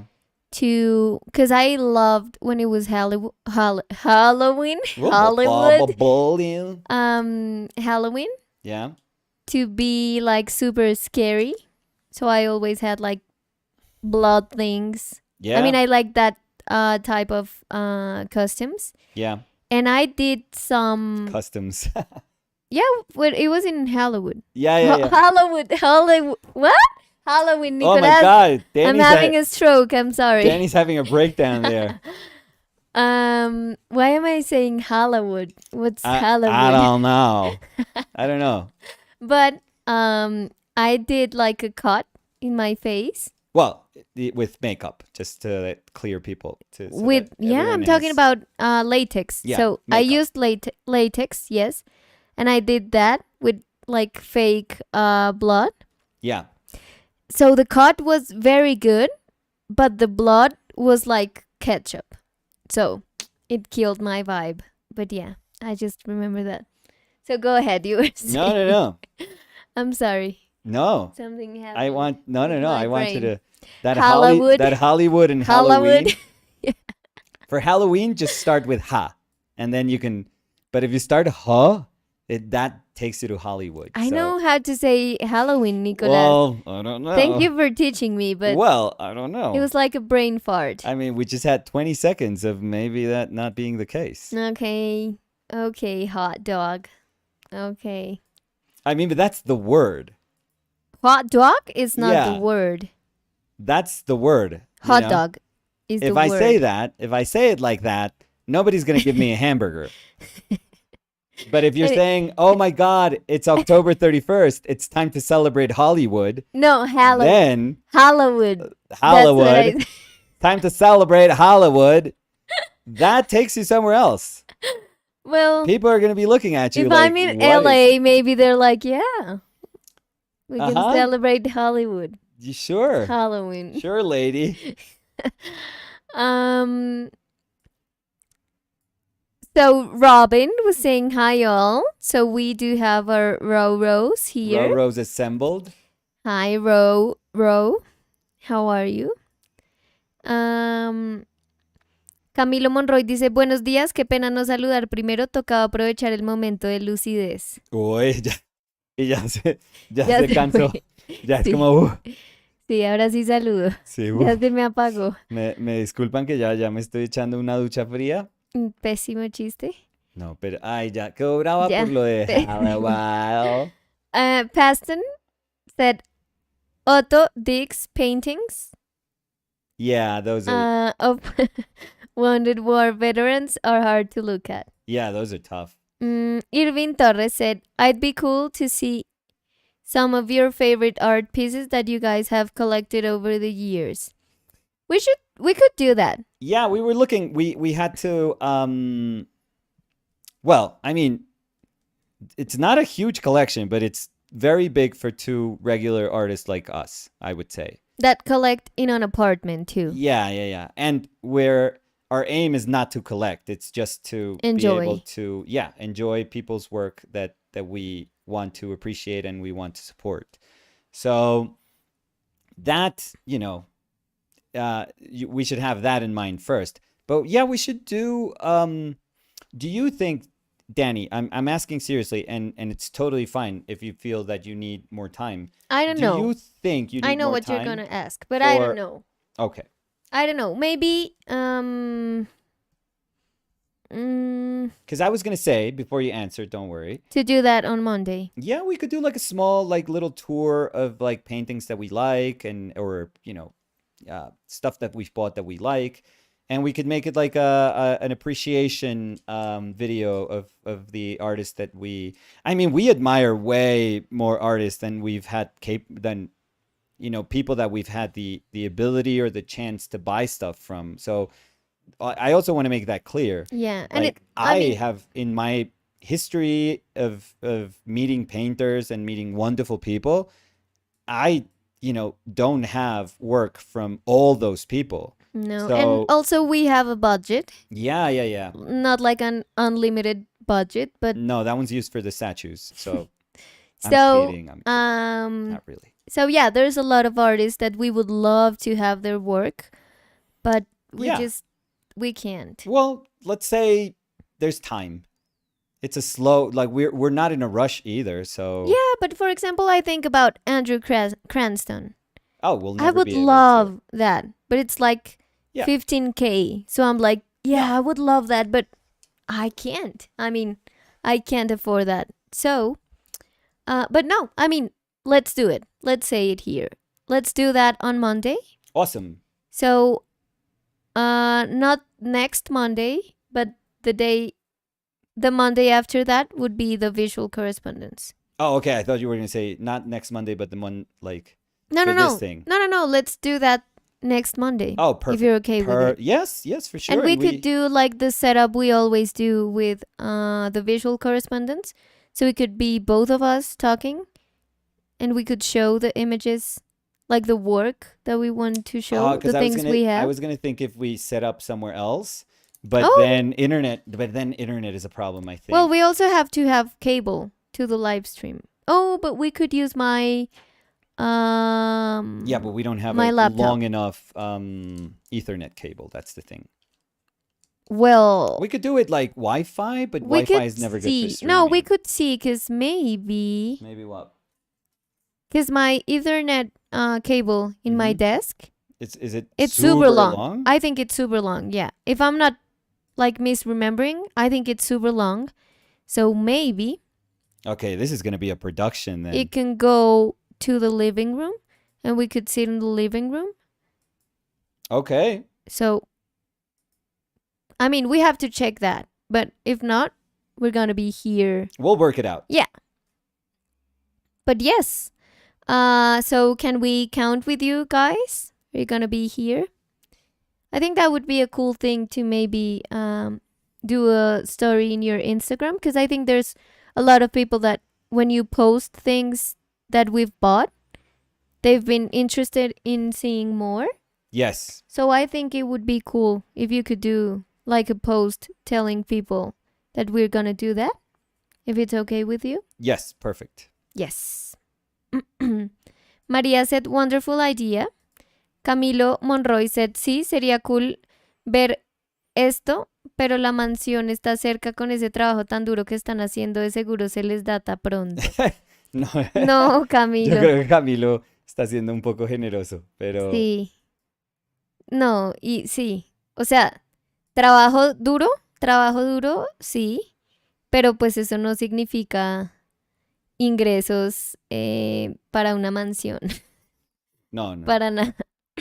O sea, si estoy diciendo que Que nunca, o sea, nunca siquiera puedo pensar en conseguir un Andrew Cranston. Sí, la Pues, mansión estaría un poquito Muy lejos. lejos. Irving Torres Art said, sounds like a great episode, guys. Awesome. Camilo Monroy dice, ¿les puedo pasar un link para que lo vinculen a la cámara del cel? Sí, pero es que quisiéramos la calidad, yo creo. Pues Mejorcita. creo que estoy, sí, igual que tú en eso, la calidad de la cámara de nosotros. Pero gracias, Camilo. Rajira said, yes.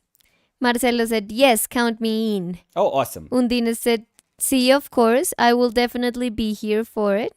Irving Torres said, yes, I'm in, of course. Woo!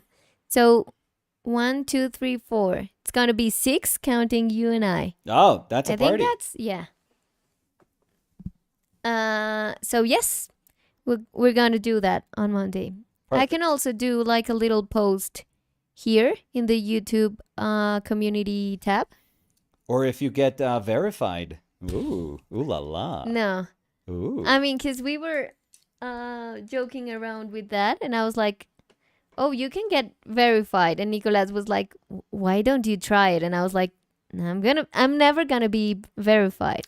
Well, I've tried for years and I can't. So I don't know why. I would love. So that's why we were like, Nicolas was like, yeah, I can't be verified. Like something happens and they can't give me the verified thing in Oh yeah, no, Instagram. I'm giving up. I'm officially giving up. So I was like, should I try? And Nicolas was like, I would love if you could get it. But, I mean, if you Google your name, you get a lot of results. If you Google mine, Perfect. you don't get... Yeah, I don't know. Perfect. I mean, they even asked me in the thing I had to fill, Yeah. like, what's the usual name people search you with? And I went with Danny, Our Painted Lives. That's perfect. No, Because I mean, that's perfect. because I was linking our channel from Our Painted Lives. So for that to make sense, I did Danny, Our Painted Lives. Perfect. So yeah. But yeah, we're not gonna get that. Who knows? So Never say never. never say never. Yeah. So Robin said, well, yes. Yes in all caps. Awesome. So yes, now we're 7. Nukembe said, claro que sí, suena cool, yo casi siempre estoy, pero desde las sombras porque hashtag timidillo. Hashtag timidillo es Hashtag timidillo como seríamos nosotros en... gracias todos. Sí. O sea, No, pero muchas gracias. Igual por estar ahí, Nukembe. Y nos vemos entonces el lunes con nuevo presi que vamos a tener. con nuevo presi. Dios, Cacaíto dice, me tuve que ir cuando estaban empezando y volví y ya está casi listo. Jaja, wow, está quedando increíble, ¿qué Coco. el arroz o qué cacaíro? Cacaíto, adivina qué llega hoy. Mm, No, pero la pusiste como... Mi tintura del pelo, tengo ah. miedo. Voy a hacer una barbaridad, pero bueno.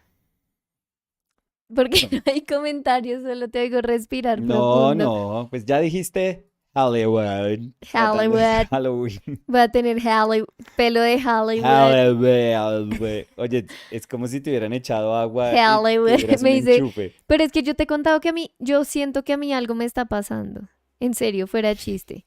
Ya, yo sé que tú siempre te ríes, pero Lindita, gracias yo porque yo siento sentía que, que teníamos que hablar. ay, tan bobo, yo siento que algo le pasa a mi memoria a veces Ujú, y siento muchas veces que ujú. es en este cuarto, por eso ahora dejo, no, escúchame, por eso ahora dejo la puerta abierta, Ah, el oxígeno. porque siento fuera de chiste que bostezo todo el tiempo, no Sí. porque tenga sueño, sino porque no tengo Porque está aire aburrida. y mi cerebro se está fundiendo, entonces necesito Lentamente. ventilación. Sí, no, perdón. Camilo dice, la crisis de los 25. Camilo, pero 27. yo tengo 27. Llevo en crisis 2 años, supongo que es lo que dice Camilo. Em, y Camilo dice, yo entiendo eso, pero al paso que van de seguro son de las pocas personas en estas plataformas que en serio están brindando algo de calidad en cuanto al arte y la pintura. Uy, Ay, muchas gracias, Camilo, Camilo. no, ¿qué es eso? Sí, sí, Sea sí. tan amable. Le perdono lo de la crisis de los Sí, 25 por por eso que favor. dijo. Y eso que esto lo dijo ahorita post lucidez. Pasten, bueno, de pronto eso no es un buen indicador. Sí, Nos echó mentiras. flores post Sí, lucidez. ahorita no sabe qué dijo. Ay, que discúlpenme, Sí. no. Ay, me equivoqué de canal. Sí. Ese comentario no iba acá. Paston said, yes, here. So now we're 8. Yes. And Catherine Kenny said, I'm in for Monday. Looking forward to seeing some of your collection. Woo! Now we're 9. We're past 10 if you count you and I. So We're pasting. we're past 10. Oh. Lu Andino dice, nunca puedo verlos los lunes, pero este lunes es feriado en Argentina. Uy. ¿Cómo así? ¿Pero no están de feriado hoy? Hoy No, ¿qué todos hacen? los días son feriados ¿Qué en está Argentina. pasando? Sí. ¿Qué está pasando? Ya nadie trabaja. Sí. Iba también a hacer el acento. Mándate el porteño. Em, Ya nadie. che, lo que pasa es No, que pero ¿cómo empezás el así? feriado ¿Cómo es, empezás ¿el así? che? ¿Cómo el hablado? Pero es que tú estás de otra región. No, respetá un poco. No, está bueno el tuyo, tengo que decir. Em, Pero no seguiste. Cacaíto también dice yes on Monday. Pues no, no seguí porque empecé y me censuraste, entonces. No, pero es que No, te pisté como buen argentino. no, Como, me o sea, pisoteaste, no me me ofendí pisaste. fácilmente. Lázaro Olier dice, fin de largo en Argentina, jaja. El acento porteño, jaja, y un corazón. Me muero como les sale re bien. XD. Muchos años de ver Fox Sports. Y Entonces, mucho fútbol. Sofía dice, jajaja. Doña Sofía dice, jajaja. Sí le sale bien el porteño. La seño. La señor Sofi. De La nuevo. señofi. No. Kakeiro dice, yes on Monday. Bueno, vamos, vamos. Vamos a llegar a ser más que en TikTok. Camilo dice que viva el choripán. O sea, Camilo, no sé, Le dio algo. Sí. Le dio algo. después de la lucidez, sí, Sí, vino vino el guaro. momento oscuro. Luandino dice, hoy también es feriado, por eso estoy por acá, jaja. O sea, tienen viernes feriado, les dieron vacaciones. Sí. O sea, viernes, pues Sí. sábado, domingo y lunes. No me diga. Y populares en Argentina somos, ¿ah? Está grande. Pues sí, veo 3 personas acá. Sí. Me siento muy feliz. Sofía dice, ¿qué pasó el lunes? Me perdí, jaja. No, Sofía. El lunes vamos a hacer una transmisión mostrando las cosas que hemos comprado de arte. Algunas de las cosas que hemos comprado de arte. Eh, entonces, pues, esperemos que la señora no llegue tarde el lunes No, pues. para la transmisión. ¿Qué, qué estamos Eh, haciendo? ¿Qué? Disculpen, y ¿qué? Lu Andino dice, jaja, muy bien esos acentos. O sea que mi microintervención también fue buena. Pues yo creo que la gente está siendo amable. Tú siempre crees eso. Yo creo que están siendo amables contigo, pero bueno. Sofía dice, me encanta, sí. No, Eh, Sofía. Irving Torres Art dice, Nicolás, un artista colombiano, vino a Chihuahua, México. Dice que fue tu estudiante cuando tenía 17, si recuerdo correctamente. Andrés Alarcón, no sé si lo recuerdas. Claro. Somos. Has haber tenido muchos estudiantes. Claro, incluso estuvimos en la casa No, de Andrés. Andrés hace un tiempo. Sí, estuvimos con Andrés y con Claudia. Ujú. Y ambos son fantásticos. Y Andrés lo quiero muchísimo. Toda la colonia de pintores colombianos que está en México, los conozco y los quiero mucho. O que ha pasado recientemente por México, los conozco y los quiero mucho. Compartido mucho con ellos. Y Andrés es una super persona. Es un talento muy, muy bonito. Trabaja muy duro. Muy, muy fuerte, Andrés. Perdón, me atoré. Yutaki001 was saying, hi, Nicolas and Danny. Hi, Yutaki, how are you? I have to have water, I'm sorry. ¿Estás bien? ¿Pero estás bien o...? Ujú. ¿Sí? ¿Con las babas porteñas? No, la falta de oxígeno en este Ah, cuarto. sí, sí. Camilo Monroy dice, un honor estar en la colección de ustedes. No, pues, Cosette Paz dice, ¿lunes a qué hora? no. Porque hoy siento empezaron temprano.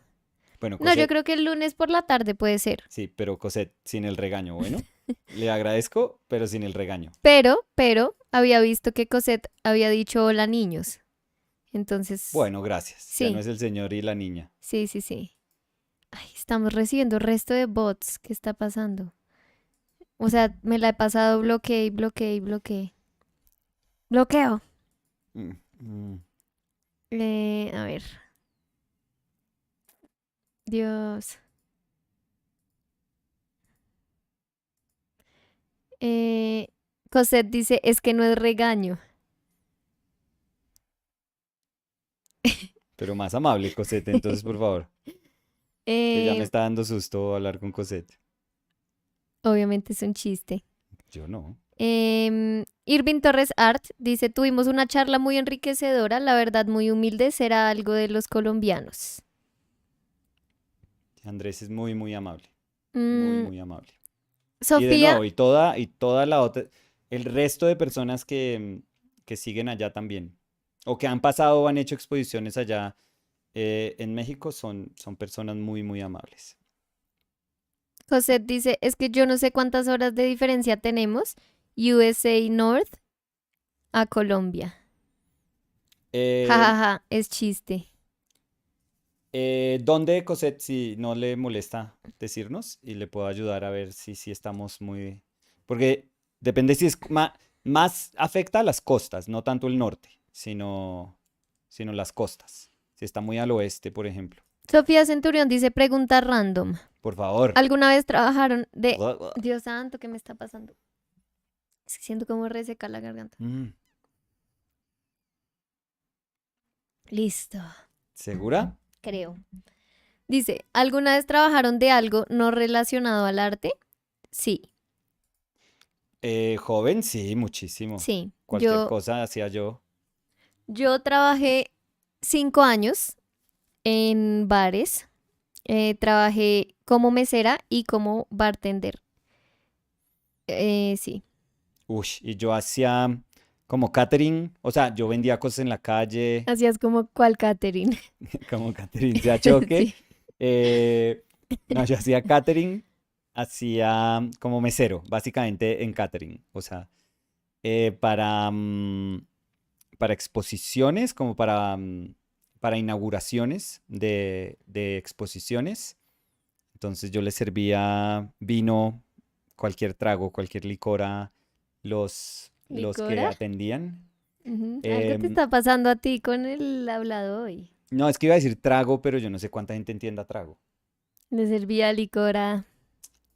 A todos los. Em, pero no, vendí fruta en la calle, tienda de arte, tienda de libros. ¿Fruta? Vendía fruta, vendía manzanas. ¿Cuál? Ah, no sabía. Ujú, ujú. Y no mías, eran de un compañero que tenía como una granja de manzanas. Allá Él era nativo en de Nueva Nueva York, York. pero tenía una granja mucho más al norte, porque es que el estado de Nueva York es enorme, enorme. Y, y entonces nos preguntaba que si nos queríamos ganar como una plata. Y yo, pues, o sea, eventualmente la universidad a mí me ayudó. Y la verdad, tengo que ser honesto. Yo estuve becado, pero además me daban dinero, como me daban un dinero de una grant del departamento. Ujú. Eh, entonces, en esa época, yo le comenté a Dani el otro día, en esa época me daban $3,000 cada semestre. Ujú. Que eso, pues para mí en esa época eso era un Pues montón como de así eso dinero. a uno hoy en día. Sí, eso era un montón, un montón. Y, y yo pues no era súper responsable con eso tampoco, debo de admitirlo. Pero entonces igual me conseguía cualquier trabajo para, para ayudarme a comprar materiales, para salir a, no sé, salir con los amigos. Mm, Uy, yo creo que yo con esa plata habría ahorrado y tendría. eso dice uno, pero uno a los 20 años diciendo, voy a ahorrar esto. No, yo Pero era un piensa en desastre. mí. Es que por eso Pienso en digo ti todos yo. los días, Linda. Todo segundo de mi No, ser, piensa en cuando serio. tengo la oportunidad, yo pienso en ti. Tengo la oportunidad de pensar. Cuando tengo la oportunidad, pues, ¿viste el cerebro del comienzo? Eso Sí, no es... sí, sí, Tengo que sí. dar las No, gracias pues antes. sí, te agradezco entonces por Sí. pensarme 1 hora al día. No, mi amor, siempre, siempre. ¿Y No, sabes qué escucho cuando pienso en ti? Halloween. esa canción. Y no dije Hollywood, Halloween. dije Hollywood. No, Halloween. Halloween. Cuando se celebra Halloween. Tan cansón. No, pero estaba diciendo que, ya se me Señora, olvidó. sí, diga, invente cualquier cosa que se le fue. No, no, no, que conociéndome a mí, Ah, o que tú sea, hubieras podido ahorrar. yo creo que yo hubiera o ahorrado Ujú. o habría eh, podido darme muchos gusticos. Ah, pues yo también. Sí, Yo no, me no, los no. di. Pues sí, pero digo distinto porque como que yo sé que para mucha gente en su presupuesto universitario hay mucho fiesta Sí, y pues bebidas alcohólicas. sí, Yo no tendría una base de mi presupuesto hacia eso. ¿Sí me es entiendes? verdad. Tú eres muy responsable con eso. Entonces, creo que en ese sentido habría podido ahorrar mucho. O te habrías comprado libros infantiles o Sí, por eso podría ser como que me daba gusticos y por eso decía gusticos de otra índole. índole, exacto. Entonces, comer donas, Mm, comprar libros ilustrados, de pronto viajar. Yo creo que yo hubiera tratado de ahorrar para mm, los tiempos de descanso, poder viajar para conocer más de Estados Unidos. sí, Creo que ese habría sido como mi mayor fuente de gastos de darme gusticos. mm. Gracias, Linda. Sofía Centurión dice, jaja, Dani, te entiendo, todo mi sueldo lo ahorro también. Bueno, pues yo ya hoy en día no todo porque tengo bastantes obligaciones, pero yo tengo que decir que cuando yo estuve trabajando en el bar, yo ahorraba muchísimo, porque pues en ese momento, en parte de lo que trabajé en el bar, yo vivía todavía con mis papás, entonces, digamos que afortunadamente no me tenía que encargar de ni de arriendo, ni de servicios, ni de nada. Mis papás siempre me pagaron la universidad, entonces tampoco tenía que preocuparme por eso. Yo lo que hacía con la plata era comprar materiales de arte Sí, es que estudiar arte es una cosa. y ahorrar para, no sé, si digamos salía con Nicolás a almorzar, pues tener mi plata y no tener que pedirle a mis papás la plata, o como tener mi plata para mis cosas. Pero yo siento que yo alcancé a ahorrar hartico. No, qué bueno, linda. Mm, Nosotros hemos dicho esto muchas veces. Dani y yo nos conocimos cuando a mí no me estaba yendo muy bien ujú. y, y Dani a mí me invitaba a muchas cosas. Si íbamos a comer, me invitaba a mí. Si íbamos a Pues cine, todavía, y lo hacemos como, es que nosotros no es como yo pagué, tú pagas mañana, no, no. sino como Pues, el que caiga y ya, ¿no? pues es que ya somos una pareja ya Sí, sí, mucho sí, más, y o sea, tenemos trabajo, o sea, el mismo trabajo, como que estamos también unificados en esa parte de pues es trabajo, que igual pero la plata es nuestra. O sí, sea, sí, la sí, verdad es como, sí, pero no, pero a lo que iba con eso es que como que no era como que yo te gastaba y después a ti te fue mejor y solo tú gastabas, no, como que siento que igual lo chévere es que siempre se hacía como parte y parte. sí, no necesitábamos pensar que teníamos que dividirnos las cosas, sino que cada uno cuando puede es feliz de invitar al otro. Eh, Camilo Monroy dice un tequila, Dani. El cono, ¿Te lo pasó? no sé cuál se habrá El caído. lining brush. Ah, no, no, ¿Seguro? seguro. No entendía Camilo. Dijo un tequila, Dani. No sé, nos debe estar contando las Estoy, cosas que... sí, o estoy preocupada por Camilo, porque de pronto, como dije que fui bartender, Camilo Ah, está en está algún bien. momento y está pidiendo un tequila, pero de nuevo estoy preocupada por la lucidez de Camilo. Camilo, si todo está bien, Diga papaya. diga papaya. No, ahora lo dice en voz alta. Sí. Escriba papaya. Em, Cosette Paz dice Columbus, Ohio. Y Ah, dice, eso acá en Estados Unidos, porque entiendo que Dani vivió acá o estoy equivocada. No, yo no viví en Estados Unidos. Nicolás vivió en Estados Unidos. Nicolás estudió en la universidad en Estados Unidos. Yo nunca he vivido en Estados Unidos. Y dice Cosette también, pero New York es caro. Sí, New York era horrible. O sea, pues es... sí, pero por ejemplo, cuando yo empecé a trabajar, el apartamento que teníamos, yo no vivía en Manhattan, por ejemplo, yo viví fue en Weehawken, yo vivía en New Jersey. Y me costaba $500, nos costaba 1000, pero entonces era 500 y 500 con mi roommate. Y, y yo tenía un trabajo, afortunadamente, que me daba más que suficiente para cubrir eso, entonces, y el espacio era súper grande, era súper, súper chévere. Pues sí, yo creo que también tenías la ventaja que podías trabajar por lo que eres ciudadano americano, Claro, me porque pude yo quedar creo... allá sin Ujú. pedir permisos ni nada Sí, así. porque yo creo que es muy difícil cuando la gente se va a estudiar y como no tiene visa de trabajo, sino de estudio, no puede trabajar. Sí, Entonces es eso es cierto. mucho más complicado, diría Sí, yo. triste, pero muy cierto. Hmm. Sofía Centurión dice, aquí en Uruguay la universidad es gratuita, pero sí es verdad que los materiales son carísimos y aquí que casi todo es importado sale como 4 veces más. Claro. Eh, Lola Onigiri dice, buenas. Hola Lola. Buenas, Lola. Lola y ve que está comentando Cosette y se mete a Se le armar pararon las orejas, sí. el alboroto. Cosette dice, bueno, mi casa es su casa cuando vengan, acá tienen casita. Ay, muchas gracias, Uy, muchas Cosette. gracias. Lola dice, vengo a hacer una pregunta rara. Uy, llegó y llegó con eso. Si ustedes fueran una casa, ¿cómo sería? No, Lola, ¿qué está pasando? ¿Qué? No, Si fuéramos Lola. una casa, ¿cómo sería? Eh, Tendría pisos de madera. ¿Tú? Sí, yo no tendría tapetes si yo fuera una casa. Ah, pero bueno, no, la pregunta no está tan mala. O sea, yo Tendría desestimé, ventanas muy grandes. desestimé por completo a... No, yo seguí. Eh, un momento porque Camilo dice, fue por lo de tu resequedad de garganta. Y dice en mayúscula, aguacate. Se les quiere muchachos, un abrazo. ¿Qué? Eso era papaya. Camilo, Camilo hace dos palabras sólidas y después se va.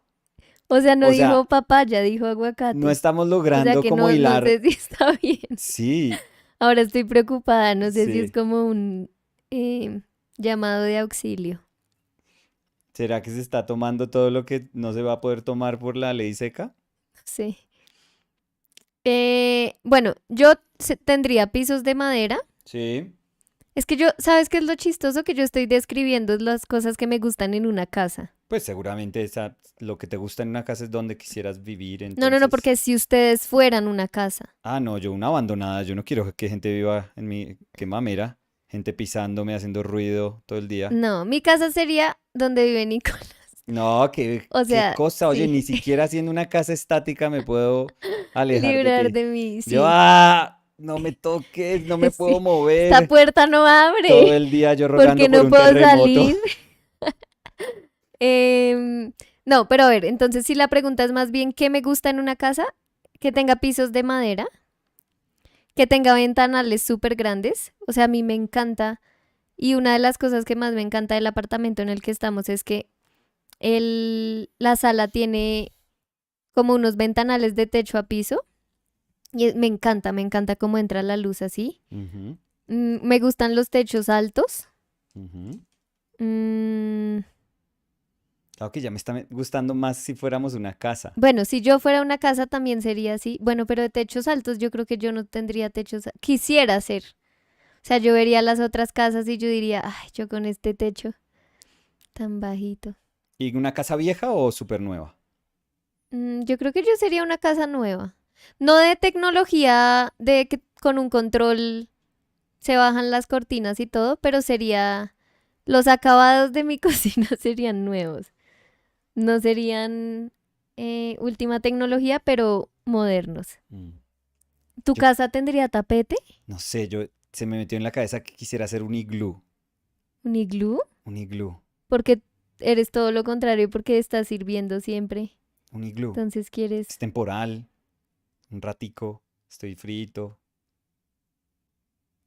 Bueno. em, Creo que tu casa quedaría re lejos de mi no, iglú. no. Puedo hacer una sala de hielo donde... Un bar, un ¿Un bar de bar? hielo. ¿Qué, De esos Nicolás? bares que es como cuando vas a Finlandia, que es un bar que Ah, hay sí he visto. Yo como iría. en Que le todo ponen el a uno hielo. como una chaquetota y... sí. Em, Hoy sí estás lucidísima, Ricardo Linda. dice, hola Lucidez chicos, Calderón, hola chicos, ¿cómo señora. estás Dani? ¿Cómo estás Nico? Muy bien, gracias. Se está viendo súper interesante y dice, ay sí, ay sí, yo tengo que tener ventanas por todas partes, necesito luz en mi casa, no me gustan las casas oscuras, además tengo muchas plantas las cuales necesitan la luz, etcétera. ¿Esto es quién, perdón? ¿Quién? Ricardo, Ricardito, Ah, Ricardito. No, pero sí, Ricardo viviría en un árbol, yo ¿en un creo. árbol? Sí, una casita en un árbol. Ah, pero distinto una casa en un árbol que vivir en un árbol, ¿no? Pues estábamos hablando Importante, de casas. importante, Estábamos importante hablando de aclaración. casas. Entonces asumí que ya todos entendíamos que estábamos hablando de casas. Luandino dice, si fuera una casa tendría una hamaca, entre paréntesis columpio. Yo necesito tener un columpio también, sí. Pero sería muy triste porque si yo soy la casa, pues no lo puedo usar. Por O eso. sea, lo tendría, Sí, lo vería. tú no eres la niña que se va a montar en el columpio. Pero si yo fuera dueña de una casa con un patio, pondría un columpio 100%. No, yo no quiero a nadie. Mm, Váyanse.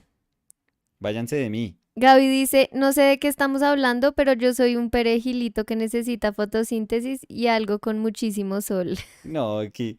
Gaby Estamos llegó hablando de si uno fuera una casa, ¿qué casa sería uno? y me encanta que Gaby asumió que es como, ¿qué queremos ser todos? Yo Sí. soy una paloma. Lola Onigiri dice, en lo que llevo preguntando no me habían nunca respondido un iglú, jajaja. Muchas gracias por sus respuestas. Y Ricardito dice, sí, yo viviría en una casa de árbol, pero yo ¿Ves? también viviría en un árbol. ¿Ves? Mm, Ambas. ambas. Yo creo que Ricardito sería Ricardito, ¿no? Sí. Yo creo que, Ricardito yo creo que o Ricardo, Ricardito. No, Ricardito me suena bien. Pues, pero yo no he llegado a ese grado de confianza. Yo sí le voy a decir Te voy a decir mi Ricardito. Ricardo. Yo, yo creo que mi Ricardo sería feliz incluso siendo un árbol, Y él dice adentro del tronco. siendo así recogidito. Viviría dentro del tronco. Y también dice Ricardo, columpio obligatorio y hamacas. Em, Lola Onigiri dice, yo sería de varios pisos. Habrían bot botobanes. No, ¿Qué es sí, botoban? perdón. ¿Tobogán? Por favor, hablamos en español. Pues debe ser español, pero no es de algo que usamos acá. No, la verdad no existe. Busqué botobanes y me dice, ¿Did you mean bolovan?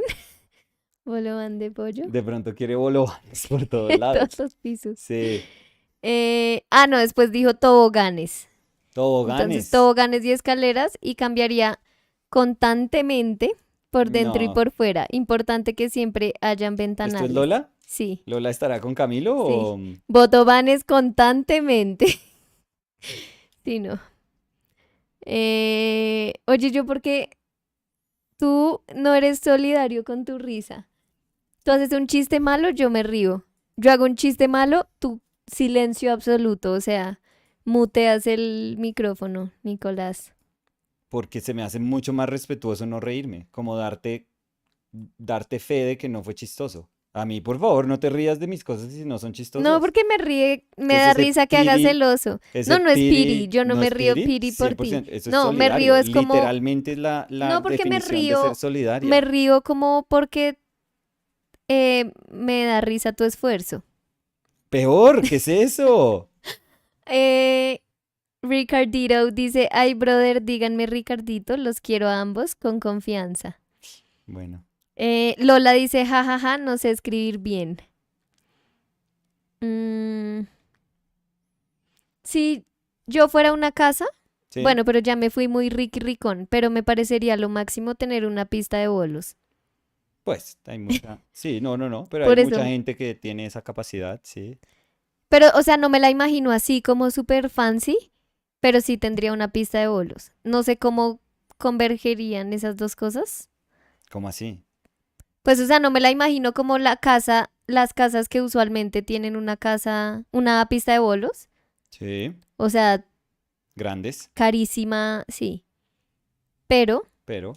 o sea, la mía sería un poquito más normalita, mm, pero me encanta. con... Normalita, con bolos. Normalita, pero, por eso digo, no sé cómo esas dos... Mm, no sé cómo se vería eso, pero sería más normalita y con pista de bolos.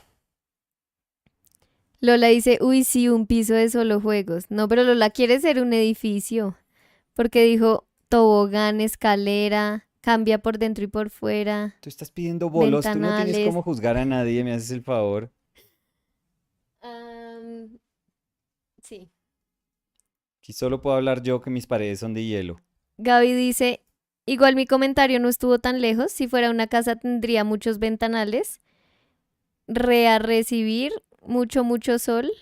Y después corrigió, para recibir mucho sol y tendría 1000 plantitas. ¿Tendrían plantas en la fachada? Yo no, porque olería de pronto, se me llena de humedad mi Oye, casita. mm, ¿Qué? ¿cómo se siente a los que les gusta tener plantas?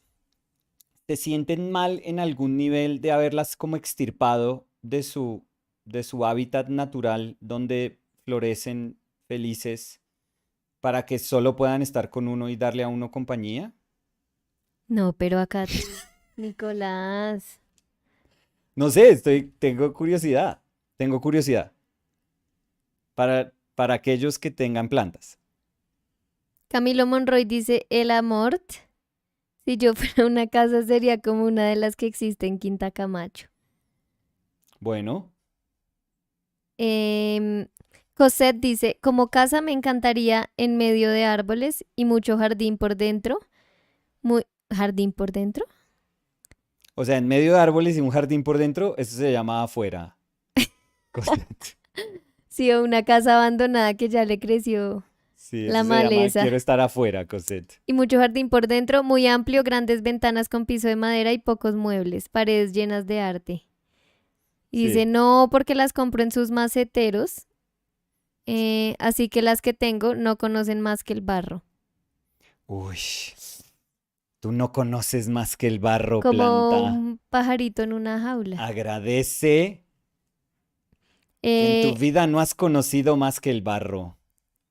Gaby dice, no, jajaja, las cuido muy bien y si crecen demasiado les saco hijitos y las paso al jardín slash bosque de mis papás o lo regalo a alguien más. De hecho, hay muchas plantas que sufren mucho estando afuera y necesitan amor casero. No, eso sí no lo creo. Eh, Ricardito dice, Dani, dos puntos, abro Uy, comillas. ¿pero los dejamos solos o...? No, no, no, o sea, abro comillas es como si yo estuviera diciendo eso, o sea, está diciendo una Ah, quote ya, como ya, si yo pensé la que dijera. solo quería hablarte a ti y pues no, No, no, me no. quería retirar, sí. Dice, quiero una finca chiquita, no más simple, con cancha de tenis, una piscina olímpica, línea de bolos, techos altos, jacuzzi, un barco yate y pues, no sé, algo simple y chico, fácil de mantener. Yo tengo que decir, yo no podría vivir en un yate. Mm. Así sea un yate O sea, increíble. Ricardo, de todas esas cosas, lo que no, el yate. No, no, no, no, no, pero, o sea, cambiando de tema, Ah, bueno, sí, pasemos rápido la hoja de eso. vivir en un yate yo no podría. Si me dicen es el yate más increíble, yo no podría. Ese es un yate que tiene cancha de bolos, Tampoco. ¿Cancha ¿no? de bolos? Pista, por Es la favor. misma vaina. Para los que no jugamos No. bolos, da la misma. ¿Pista de fútbol? Ajá. Ah, ¿sí ves? No, la ofendida aquí, la bolera Pues, ofendida ¿cómo así? Si yo sí practiqué bolos, yo creo que si alguien puede estar ofendida por bolos soy yo. Yo estuve en torneos por bola. en la vida real. Tengo mi bola de Bob Esponjas de Bob Esponja de Tengo la mi vida Bollywood. Bollywood Esponjo de la vida real, entonces Me respetan, me hacen el sí, si favor. alguien se puede poner brava, si alguien puede hablar de bolos soy yo. Ujú. Nadie más. No, tú Nadie no. más. Yo sí, tú no. No sé el resto, No, pues tampoco. pero tú no. Undines dice, bueno, no, no me siento mal. Las plantas que tengo yo las he sembrado y han crecido conmigo desde que las plantas son semillas. Solo dos arbolitos. No, espera, tres arbolitos. Estos tres arbolitos han estado desde pequeño. Han estado creciendo muy bien y contentos. Em, Cosette dice, bueno, conozco asas con jardín por dentro. Yo estoy Sigue, por leyendo favor, tal sí. cual la gente Sí, está Cosette, sí. escribiendo. A ver, Cosette, Hoy todo pues. el mundo está como yo, o sea, No, no soy yo como con Camilo. Halloween, sino todo el mundo. Todo el mundo jale un Sí, aguacate. sí, tú dices que por favor di papaya y Camilo aguacate. La gente Yo bebe desde luego, temprano. a ver, estoy incómoda.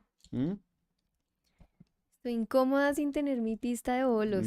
Sí, la pobre viejecita. Y Cosette dice, no, los pajaritos está bien, sean libres. Siento que es diferente, no sé por qué, jajaja.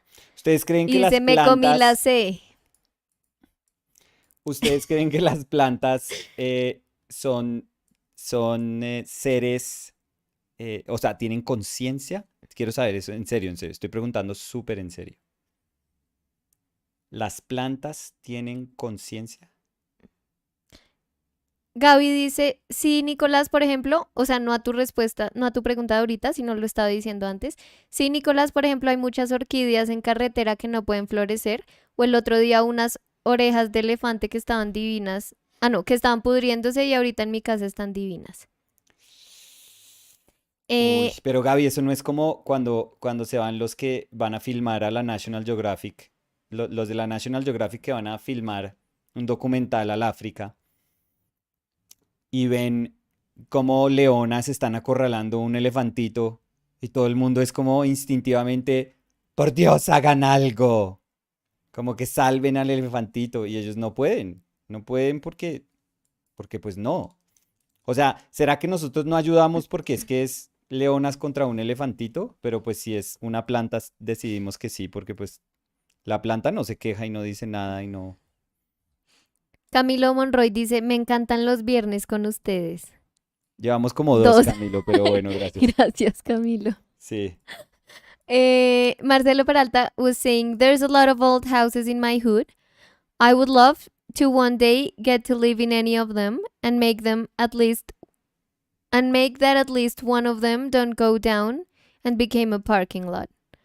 Some are very pretty, 70 years old Art Deco style. Very nice. Super cool. Oh yeah, so if anyone here doesn't understand Spanish, we're talking about, Lola was asking a kind of a weird question, that if you were a house, so maybe my Rose would love to answer. If you were a house, how would you be? Like, what type of house would you be? So what did you answer, Dan? I answered, I would be a house with wooden floors. Anything with a bowling alley. I said that I would love to have a bowling alley because I love bowling, but I would have, if I have a backyard, I would have Bowling alley. no, swing, a Okay. swing set. Yeah. But I wouldn't feel bad not being a house, but an apartment. Like, I would be so okay you could with be that. an apartment. Yeah, because the house can get me the swing set and a cool backyard, but also the views that you get from an apartment. I really like that. And I'm also saying that I would love to have super big windows, like floor to ceiling, huge windows. Yeah. So that could be cool in an apartment because of the views. So you're willing to sacrifice your bowling alley for the views? No, maybe I have a bowling alley in my 10th floor. How? I don't know, but Okay. I don't think that's I would be able to. impossible. No, and I don't even have to sacrifice having like a kind of backyard, because I've seen, that's like crazy expensive apartments, but they have Thank God you're like a thinking terrace. of being like super austere then. No. But I'm saying there's apartments that have like a grass section, Yeah. even if they are high up. Yeah.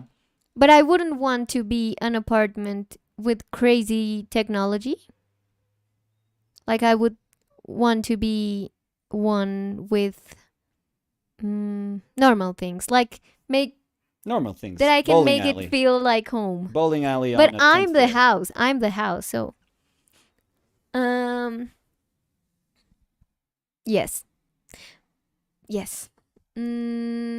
What? What was that yes to? No. I was thinking. And then answering to Myself. my thinking. Yeah. Because I was thinking if I would really want to live in a place that had a bowling alley. Yeah. And I don't know. Because sometimes when we, and by we, I mean you and I, Okay. Nicolas. I don't know why you're. No, doing like, I'm not this. talking as we, as in a general, but when you and I see programs about houses, like super cool houses, Yeah. I just feel like there's a moment when it doesn't even feel like a house. I don't know if that makes sense, but Yeah. For me, it's when I see the bowling alley. like the unity that I feel that my house represents, I don't know how that would translate to a very big space. Because I think that some of the houses we've seen in TV shows are like more like a hotel. Yeah, they're I even remember one that unrealistic in many ways. had like how was it? How many was it? Like 20 rooms for people who worked in the house. Oh, I don't remember. Yeah, but It's like, that doesn't make sense. I wouldn't like that no. at all. No, me neither. At all. So, let's see.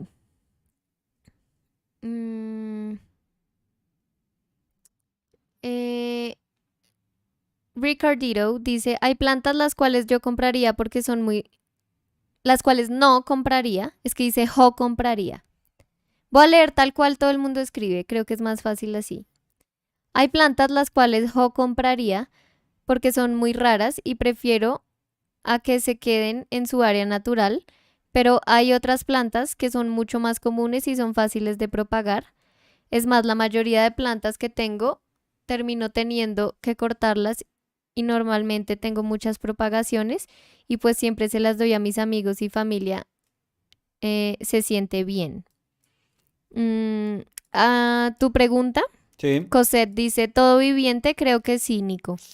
yo también. Yo creo en la panconciencia, yo creo. Gaby dice, yo sí creo, a un nivel muy diferente al de un animal o un humano, pero clarísimo que sí tienen un nivel de conciencia. Em, y Gaby dice, Nico, el peor trabajo para mí sería ser filmmaker para Nat Geo. Yo tendría un zoológico de todos los bebés abandonados, de todas las leonas que tenían hambre o elefantes perdidos. Jaja, sería terrible. Me echarían al primer día. A mí también me parece muy difícil cuando es como Sí, pero es no pueden, interferir. sí, cuando es como no pueden, no, yo sé que uno no puede interferir, pero yo lloraría mucho, mucho. Mm, A ver, de pronto los animales, mucho más inteligentes que nosotros, pues sí, están como diciendo yo, ¿no? Interferir. sí, que se coman a ese Déjelos, humano. déjelos, Mm, que voten por Rodolfo, déjelos. Sofía dice, no creo que tengan lo que un ser humano entiende por conciencia. Esta se genera por los diferentes procedimientos que ocurren en nuestro sistema nervioso central y las plantas no tienen eso.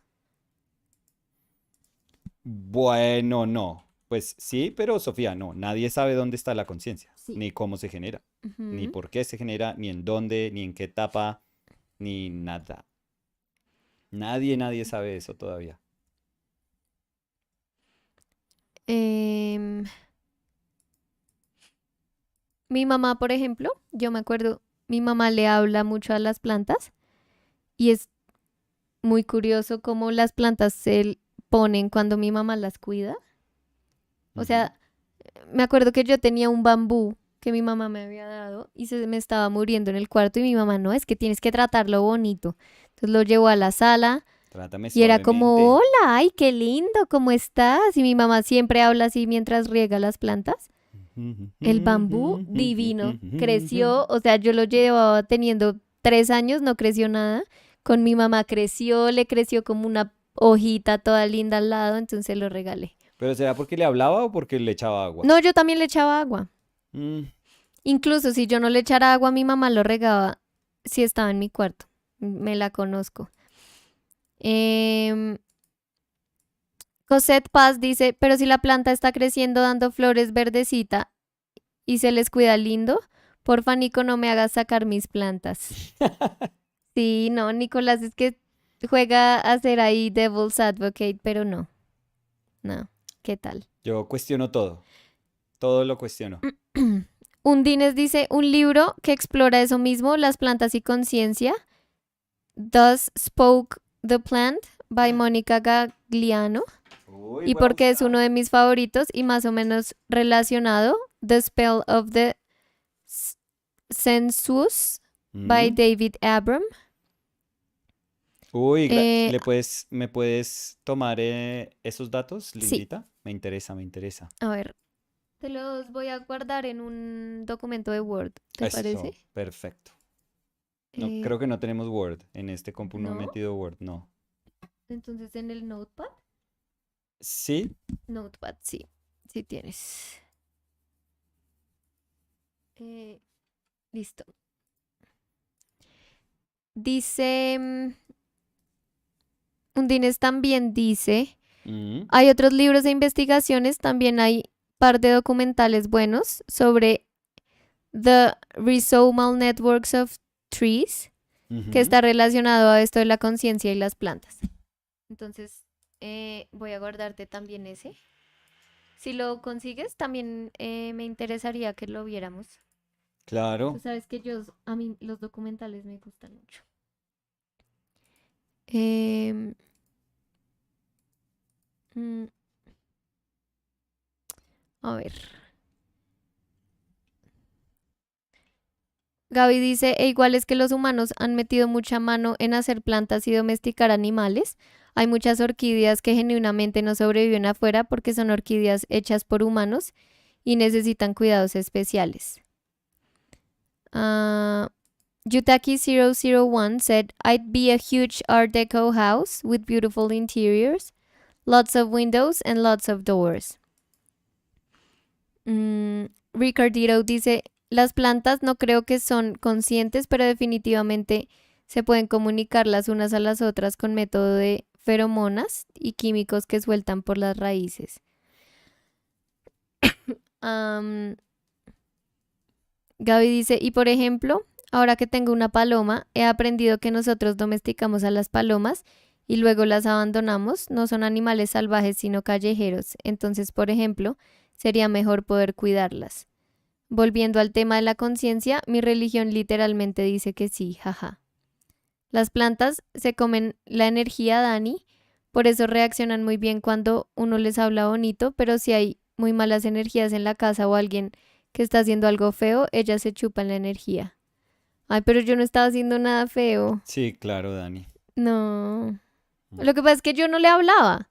O sea, yo la tenía ahí en una esquinita porque es que además como no estaba tan bonita. Es que además Ush. los bambucitos no son mis Pues si favoritos, le ibas a entonces lo decir tenía a eso un cada vez que le ladito. hablabas, está como fea, ¿no? No. PPC dice, las plantas no pueden tener conciencia porque la conciencia es operatoria necesariamente. Las plantas no operan, no pueden realizar prolepsis y amnesis en las con un fin determinado. Pero ¿qué tal que la planta se sepa planta? O sea, no es como los árboles del Señor de los Anillos que por fin van a pelear con nosotros, sino que la planta dice, ¿y yo por qué me voy a mover si yo soy una planta? Yo no tengo que agacharme a ayudar a la paloma, porque pues la paloma también se sabe, como que ellos entienden su rol. Ellos no van a tratar de ser una cosa distinta a lo que son. Fernando Samaniego said, I'd be a Frank Lloyd Wright house in the woods. I would love, now that you say this, I would love to be Frank Lloyd Wright's house in the waterfall. I've Mm. always think that's the best house ever.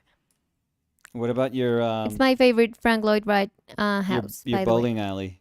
No, I would sacrifice that. Oh my God. Yeah. Have you seen that house? Yeah, it's beautiful. It's the best Frank Lloyd Wright house.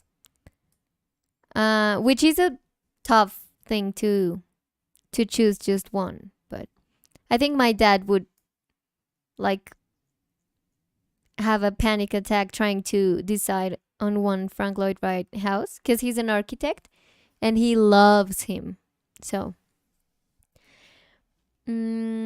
Marcelo Peralta said, I would be an old house turned into a cat shelter. That's Yeah. a lot of shedding in that house. You know what would be super cool? Not being Like in that funny. house. No, Oh. to be a haunted house. Mm. So you could, like, people could go and you could be like, close the door, and they're like, ah! And How you would know they it's go? How would they nothing. go? I'm sorry, I was like, oh, And you wow. know it wouldn't be anything. It's just like you messing around. It would be funny. But I think I would be like tired of seeing a lot of people all the time. I would like scramble everything so they leave me alone for a bit.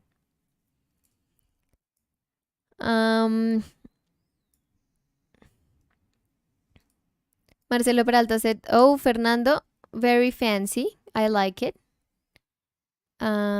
Regarding the Frank Lloyd Wright house. Yeah. Ricardito dice, las plantas se pueden comunicar con otras plantas por una red de mycelium.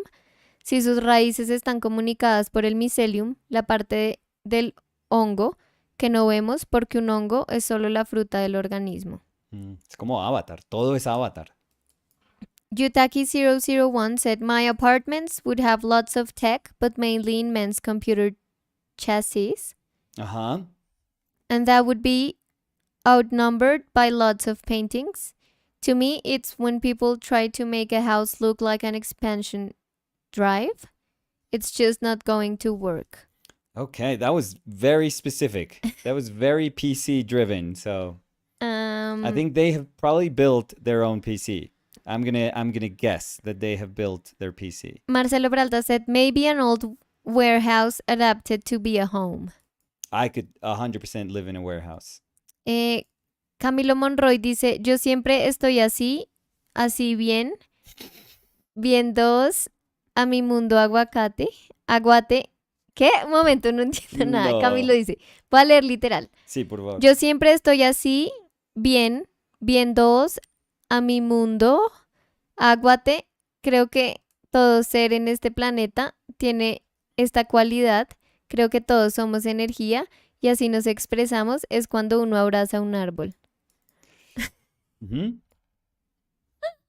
Ay, Dios. O sea, imagínense una planta Escuchando que le están eso. diciendo que no es consciente, no, que no tiene conciencia, oyendo al ser inteligente que es Camilo, oyendo al ser sofisticado que Sí, es Camilo, diciendo, sí. Viéndoos a mi mundo, aguate.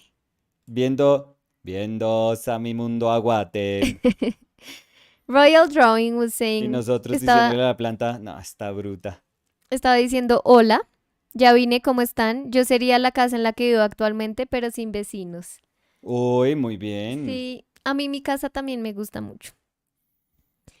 Y los vecinos acá no molestan mucho. Acá no existen, la verdad. Con vidrios antisonido, como anti-ruido, anti... Ese sería chévere. Pero la A mí me verdad, encanta. Yo quiero estar rodeado de gente, pero que no los oiga, no, pero ni verlos.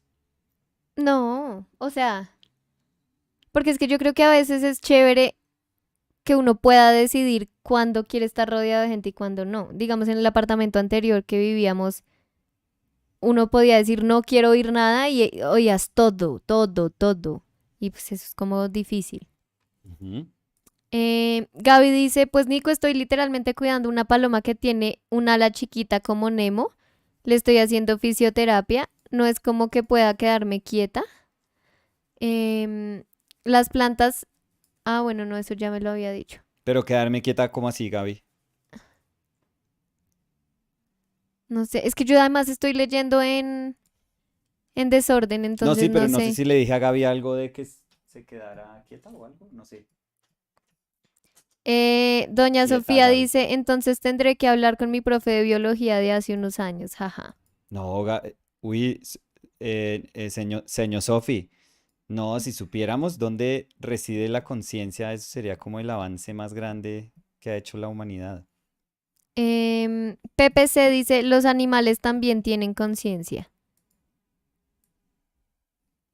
Eh, yo, y PPC dice, yo tenía una planta que no la regaba porque se me olvidaba, pero le hablaba y creía igualmente.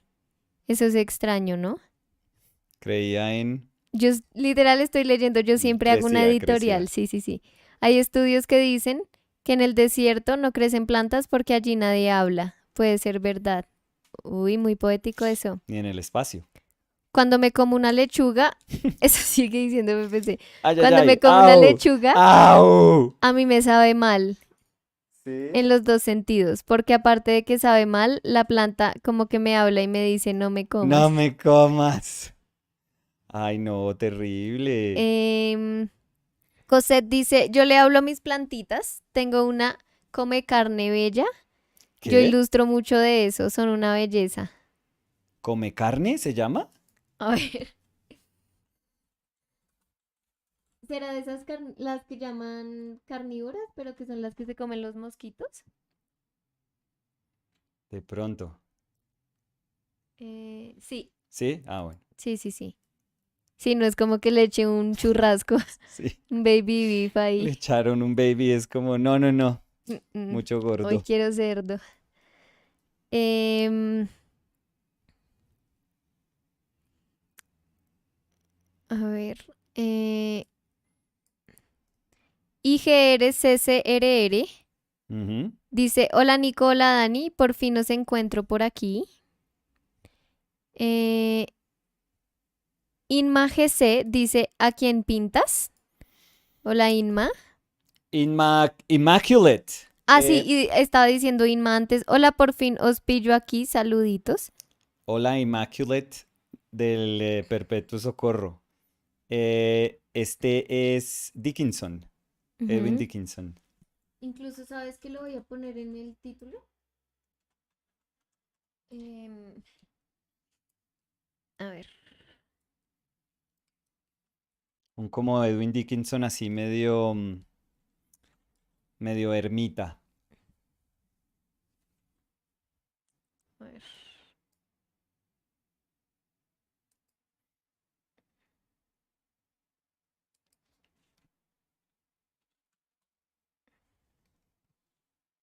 Listo. Ahora se llama Painting Edwin Dickinson with Primary Colors. ¿Listo? Listo. Gracias por tu respuesta. Grande, lindita. A ver.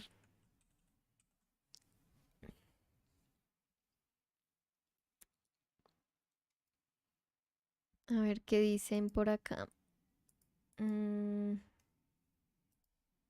Inma dice, es mi cuenta también, sí. ¿Cuál?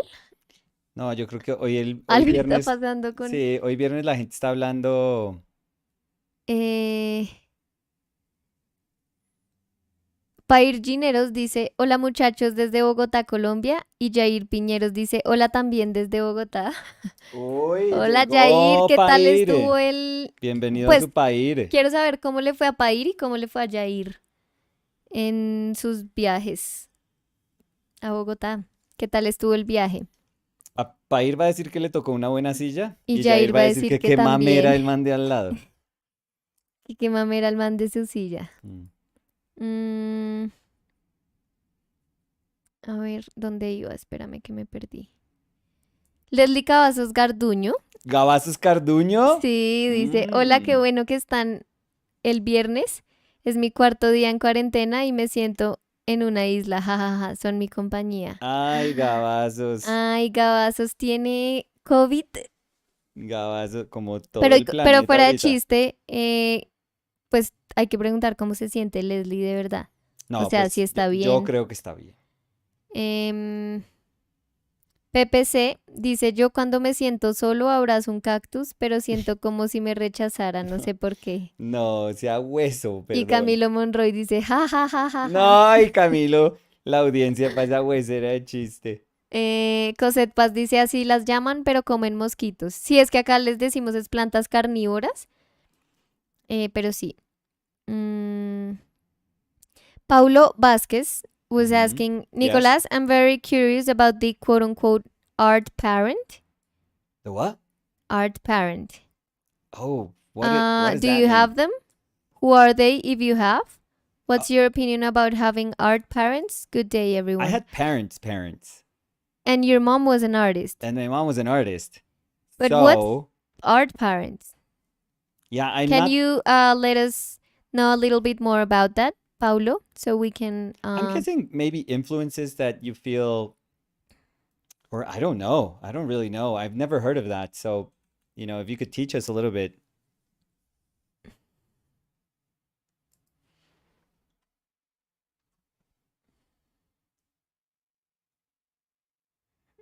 no, I don't see anything in Google. I went for art parent and it Yeah, of says and there's like books for activities you can do with your kids, course. art related.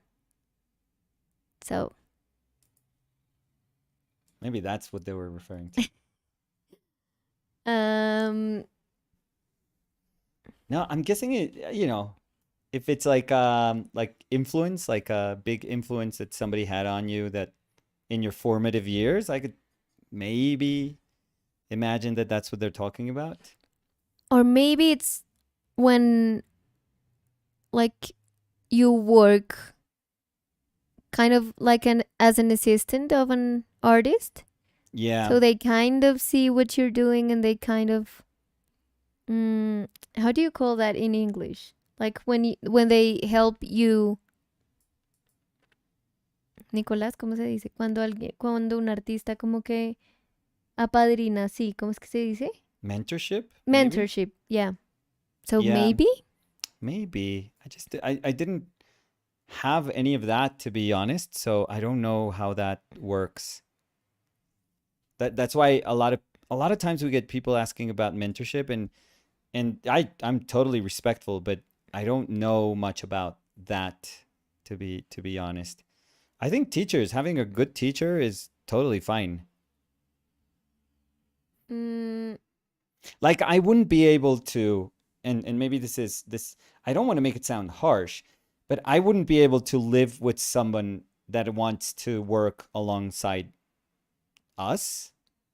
I don't know how to say that without making it sound disrespectful, but I just wouldn't be able to. yeah. It's No, I like get what you're because saying. I And I don't think it's disrespectful. It's no, no, just no, and like, it's not about I just don't want to live with you. I just don't want you near me or anything. No, it's just that I feel that go do your go mm, be the artist that you want to be, and like if it's about painting or sharing a studio space, I mean, I'd much rather, if I have to be honest, I'd much rather have my own studio, which I don't have, but mm-hmm. um I can understand that.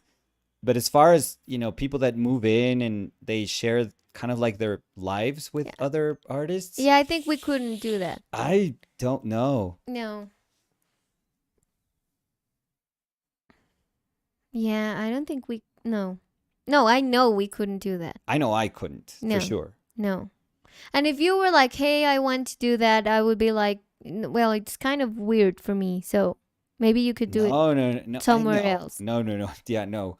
No, I have no. No, no. It's like I have kids. I can't imagine like somebody just being, "Hey, hey kids." No, It's but like, even I what? think if I don't you know. were living alone, like if Yeah, you but I just can't think think of about, that. yeah, but no, It's like if not, I won the lotto. don't think about you as you, but as a different artist. Okay, it's impossible, but Like if I think about me, if I wasn't living with you or whatever, I still couldn't do it. Like if my road in life had been different, I still couldn't do it because it's not something that goes hand in hand with my personality. yeah, me neither. Me neither. That's honestly, I'm just being very, very honest with that. So that's why maybe I don't get the idea of like mentorship. Yeah. Like I wouldn't I would want to study under, and when I was younger for sure, I wanted to study under great teachers, but I didn't want to like when they left for their house, I left for my home. Yeah. Like I never imagined like, oh, I want to see if they need me for anything, or Yeah. I Also, can help because you with your kids, or I can yeah. Also, because I would love to. Again, that's me, but to think of my life as mine, right, like I could do whatever I want, and it's not like I'm in function of someone else's life. right. So that would be also hard to me. I'm For me, guessing it's there's, just if you connect with someone in such a deep level that you feel, oh, I can learn so much from this person. Like I guess I get it, but I just don't. but it's still that like hierarchy Hierarchy? hierarchy. It's not like you are equals working in the studio. It's No. always like you are learning from them. You're like down there waiting for them to throw a little bit of knowledge. I don't know. I maybe it sounds a little bit harsh, but I kind of sometimes see it like that. And I wouldn't feel comfortable with that. I don't know. No, me neither. Camilo Monroy Ujú. dice, es como hablar con los aliens. Si vieron el video, ¿El de la señora? no sé. Sí. Em, Leslie Cavazos Garduño dice, ¿Lavazos? así es, Covis, dice. Ujú. Eh, Ese mejor el si bien solo temperatura constante y dolor de cuerpo. Ay, como una ay, fiebre. Leslie. Eh, ¡Ay, gabazos! Sofía Centurión dice, Art Parents es como referencias que tenés muy presentes o impactaron tu trabajo. And Paulo Vázquez was saying, Proco and Marshall somehow described art parents as masters or artists who heavy influence your art. Heavy influences us. They somehow give us a quote unquote, oh, this is the path I will take. those are the kind of paintings I want to do. Oh, okay. So yeah, okay. So big influences. Um, I would say the bigger ones in my life. Uh, I mean, but I don't know if that means that there's. Well, no, no, no. It kind of makes sense, though. Yeah, I was gonna say if why are they not the artists that you admire? Period. Like, why is it not the same list of the artists that you admire most, and then that's it? Maybe you're the one that's shift your path. Yeah, or do you remember when we were at the Prado that Yeah. we saw so much good painting, like Yes. so much good painting, or in all of like Spain, we saw Mhm. so much good stuff that it's very hard to say no, or it's very easy to go walk around and say that is amazing, that is amazing, that is amazing, that's also amazing, that's also amazing, and at some point you're like everything is incredible. Everything. Like every single thing I'm seeing is incredible. How is this possible? Like how can I be an artist that is open to being influenced, with every single thing that I see? And when many times, and this is probably what's most important, many times those influences are pushing you in completely different directions. Yes. So how do you deal with that? Like how do you, because you're acknowledging that everything is great, everything is amazing, like all of these artists are incredible artists in their own right.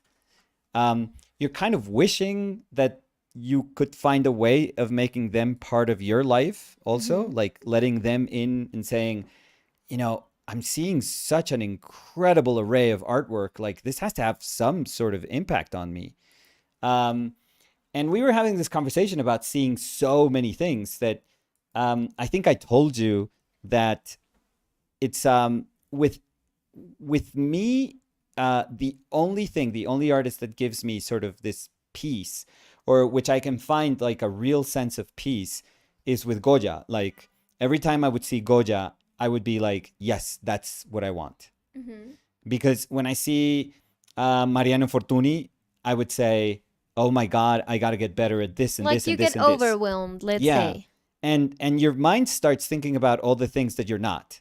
Mhm. All the things that you have come up short with, or things that are That you're lacking. Yeah, no, I get what you're far saying. beyond your grasp. Yeah. And it's like, oh, you gotta get better at this. You gotta get better at this. You gotta do this better. You gotta do this. Remember to do this. Remember to work on this.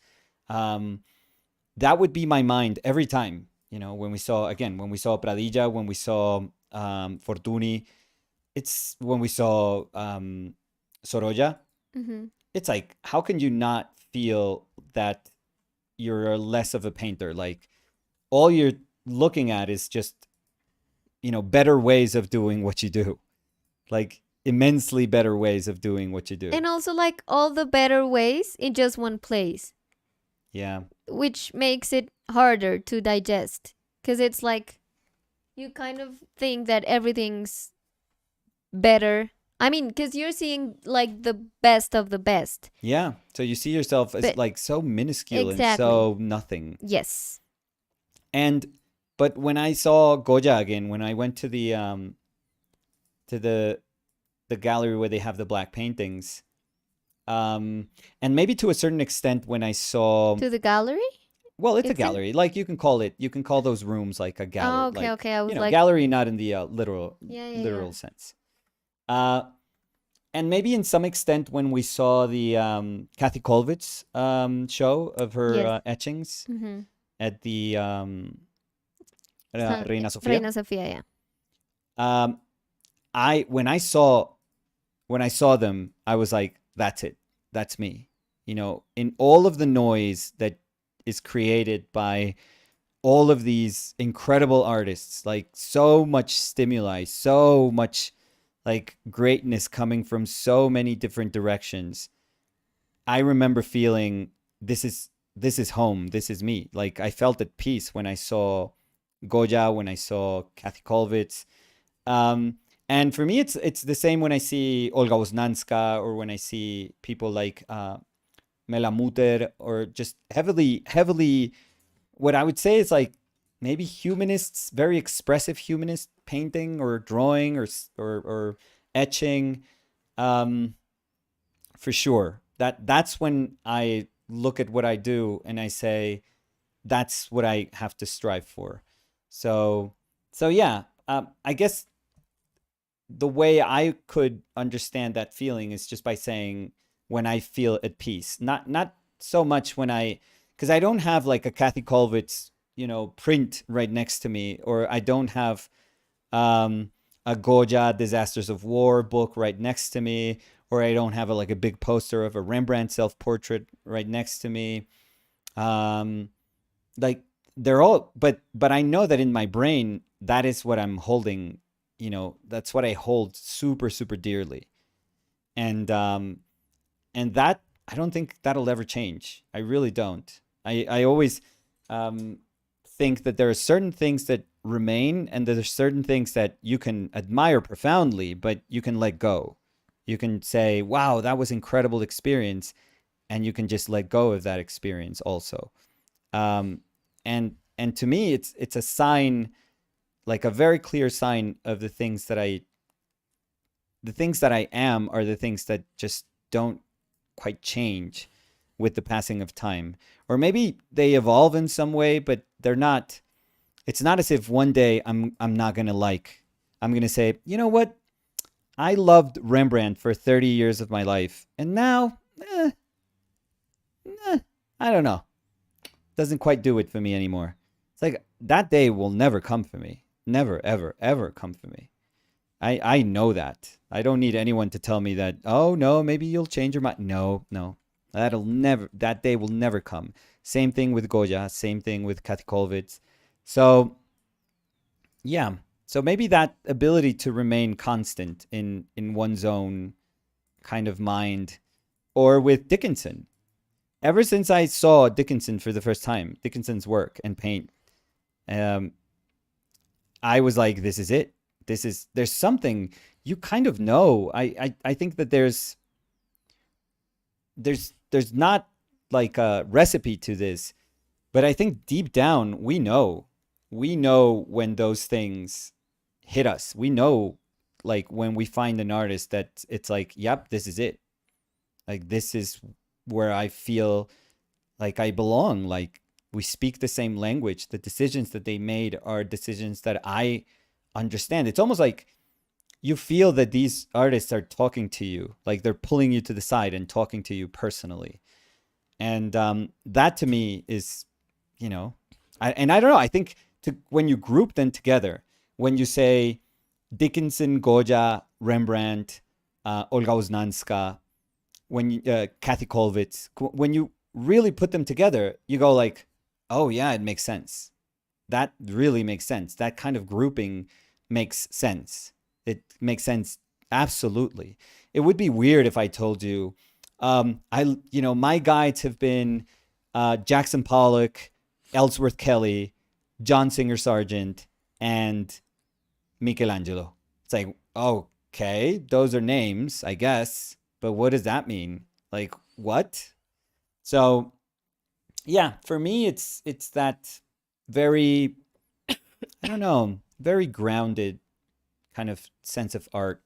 Just every time I look at something that they do, and I've described this quite sometimes, but I feel like as a human being, like as a species, I'm being represented. Like it's not so much as like, oh yeah, those are the beliefs that I have. These are the philosophers that I choose to follow after having read all these others, in my philosophy class, or I think the direction the world should be headed, ideologically, politically, socially, is this one, so this makes sense. No, I think that when I like an artist, when I have that sort of gravitational pull, I feel that these are things that just remain with us regardless of all those shifts and change that we can have, through passing of time and through where in the geography of this amazing planet we just happen to be born. Like it's regardless of all those variables, like there's something else, like there's something way bigger than all those things. And I feel that those artists kind of tap into that bigness. Um, yeah, so those would be, yeah, I guess those would be my sort of lighthouses along the way, my torches along the way, just, guiding me or reminding me of telling me like, hey, remember that you are about these things. I think that's kind of cool. But I don't have to be looking at their work constantly though. Like I don't have to. For example, my mind has been set in like understanding Rembrandt as somebody immense in my life for years. So even though it would be sad, I think I could go the rest of my life without looking at a Rembrandt. And everything that I needed to know about how it could guide my life has already been planted. Like that seed is already there.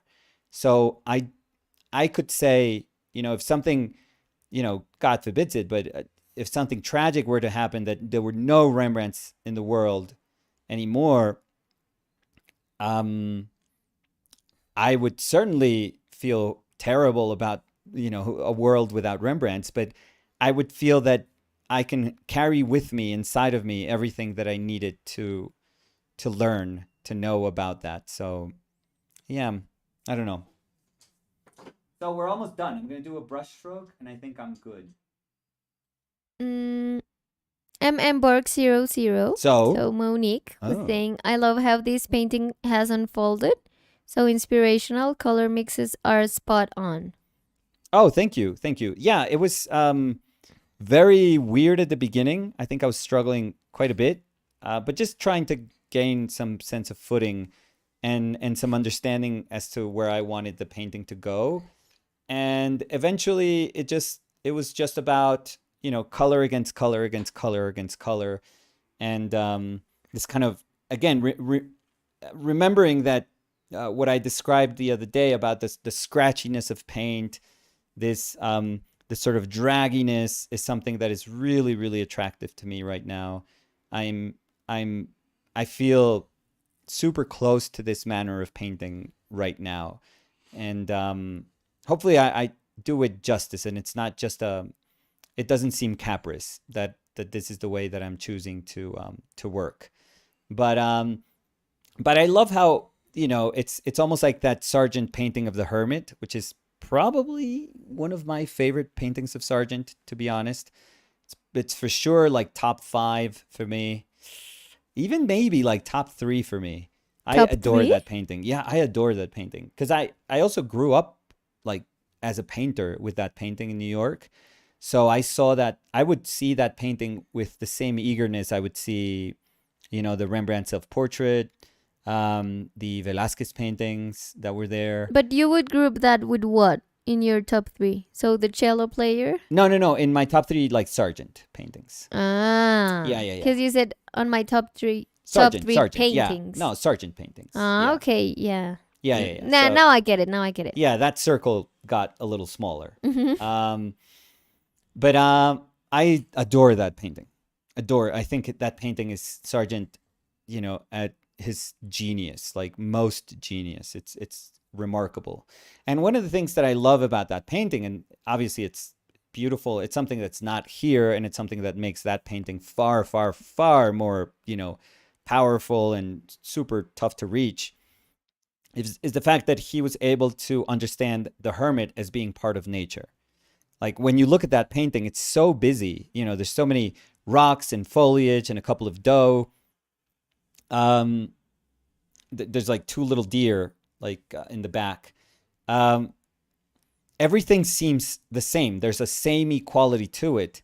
And at the beginning, that's kind of that noise feels like maybe it's weird. Maybe it's weird that there's all these things just kind of, they mush together. But then you realize like that was the point. The point was to not make a difference between tree and leaves and deer and rocks and flesh and the beard.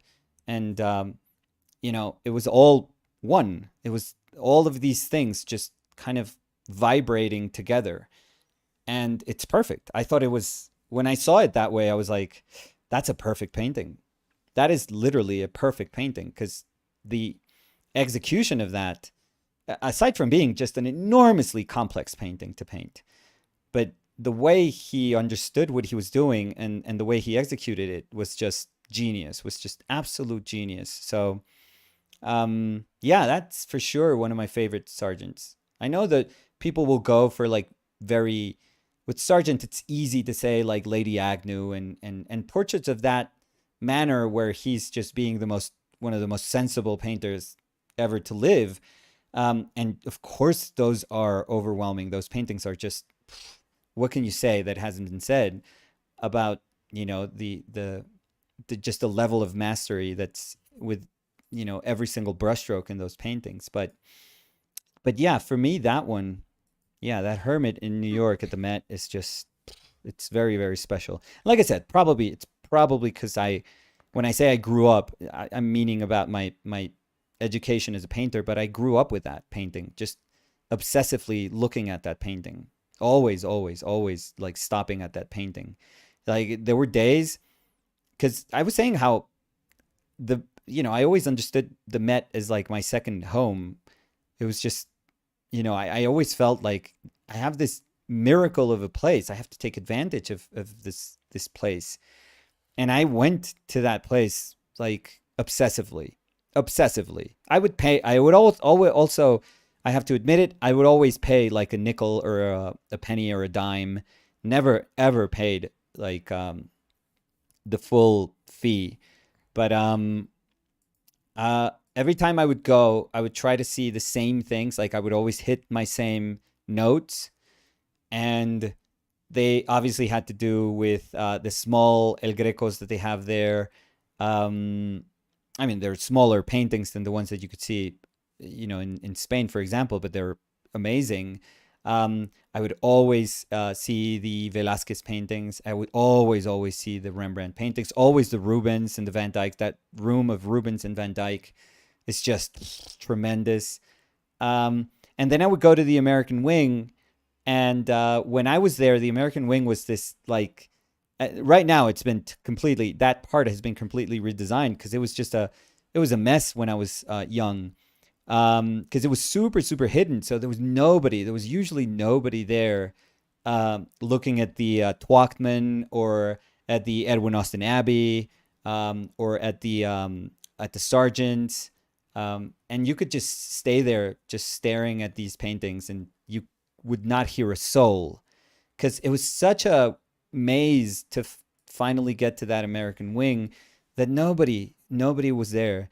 So to me, it was like one of the greatest places on earth when I was young. It was just that, going there and knowing that you could be alone there for like an hour and nobody would come by. It was incredible. So anyways, so this is a little bit of it has that formal exercise that we were acknowledging at the beginning, where we were saying this exercise is quite different from approaching a painting with a Zorn color palette. It's the nature of it can't be any different than saying I'm going to paint this with Zorn in mind. But when you acknowledge that there's this abundance of saturation in each of those hues, and you can use that to your advantage, it just becomes glorious. It just becomes fun to paint, and the same level and responsibility with interpretation that you have to have with a Zorn color, with a shorter palette, still very much remains to be true with a primary high chroma palette. But what you can do with it is super, super fun. So yeah. So I especially like the area of his shirt, just kind of melding into the foliage and light that's in the back. I think the transition towards the pants, I really, really like the choices of color that I went for with the pants. It kind of makes sense as a painting, I feel.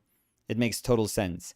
And the fact that instead of thinking, oh, I have to differentiate my hues, I have to make something orange or make something purple or make something blue and make something green, um, make something yellow so I can exhibit just the breadth of possibilities that are available in a primary color palette, I realized that I'd much rather just bunch them together when I need it, for things to just kind of flow into each other, separate when I need it, when I wanted some sort of separation, uh, but still know that the point was not to dissect every single element in this painting.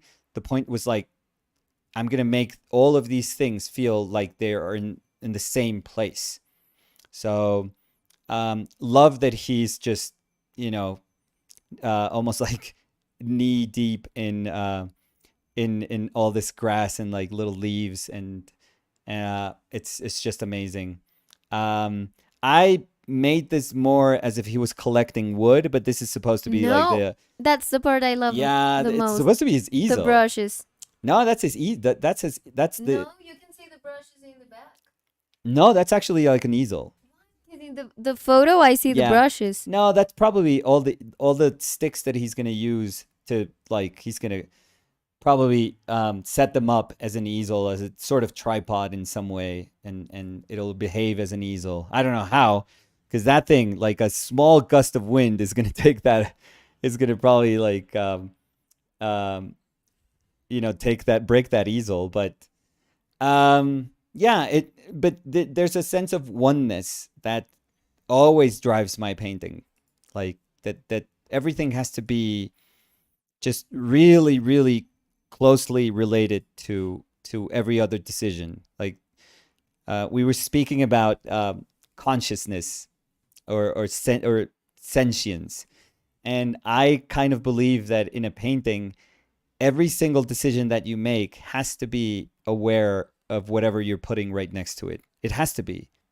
It can't just live by itself. It has to know that their existence can only be justified by the existence of everything that surrounds them. So I kind of believe that that's a philosophy of paint that my images usually hope to strive for. So anyways, that's I think we're good. I think Yes. that's it. Yeah. So should we say goodbye to everyone and Yeah, thank so you? And let's read some last comments. yes, So please. Brian Sherbrooke, I'm sorry, was saying, "Hey Danny and Nico, it's been nice catching you guys live stream lately. Thank you. Usually I just have to watch the videos. As always, thank you both for so much for sharing your knowledge, experience, and companionship. Having just moved near Boston, I've been loving all the Sargent paintings here." Oh, of course. Oh, you should check. Remember, there's an Antonio Lopez at the MFA in Boston. That's amazing. The library to see all the weird stuff, weird mural stuff that Sargent did at the end over there. Yeah, I mean, it's incredible. El Jaleo at the Isabella. Mm, And what else? What else is amazing there? I mean, there's tons, but yeah, it's a great place. It's Boston was always like Lego New York for me, so nice. Lola Onigiri dice, "Me encantó." Gracias, Lola. Borg00, so Monique was saying he's in his environment. Yeah. And Monique was also saying thank you. E Inma estaba diciendo mil gracias, genios. Ay, Eh, Immaculate. Mucha y- suerte que tienes expo, Inma. ¿Y estás pintando? Brutal. Qué maravilla verte pintando así de bien. Qué chévere. Immaculate. Un abrazo muy grande. Y yo iba a decir Ujú. que el lunes, de Sí. pronto para la gente que no escuchó en Mm. español, Una invitación formal. vamos a invitarlos Sí. formalmente a... Con galletitas. Vamos a hacer una transmisión un poquito distinta, Yeah. donde vamos a mostrar parte de las cosas que hemos comprado de arte, que es Sí. algo que yo diría que repetidamente nos preguntan, Sí. como que la gente tiene curiosidad sobre eso, entonces invitadísimos a la transmisión, a que nos acompañen. So yeah, I was saying that on Monday, next Monday, maybe if you didn't hear about it, or if you weren't here when we were talking about that, we are going to do a kind of a different session where we are going to show all the things we've bought are art related. So all the paintings, some sculptures, I don't know if all of them. drawings. No. So yeah, we're gonna we show. don't have the space to Yeah. like set everything up, but we're probably gonna choose Just- certain things that we really enjoy. Yeah, we're gonna show some of the things we have because we know that a lot of you have been curious about the things we've bought. So you're invited to be here on Monday. Yeah. We would be happy to see you all here. And that's it. Thank you for this week. And we'll see you on Monday. Yes. Bye, everyone. Bye.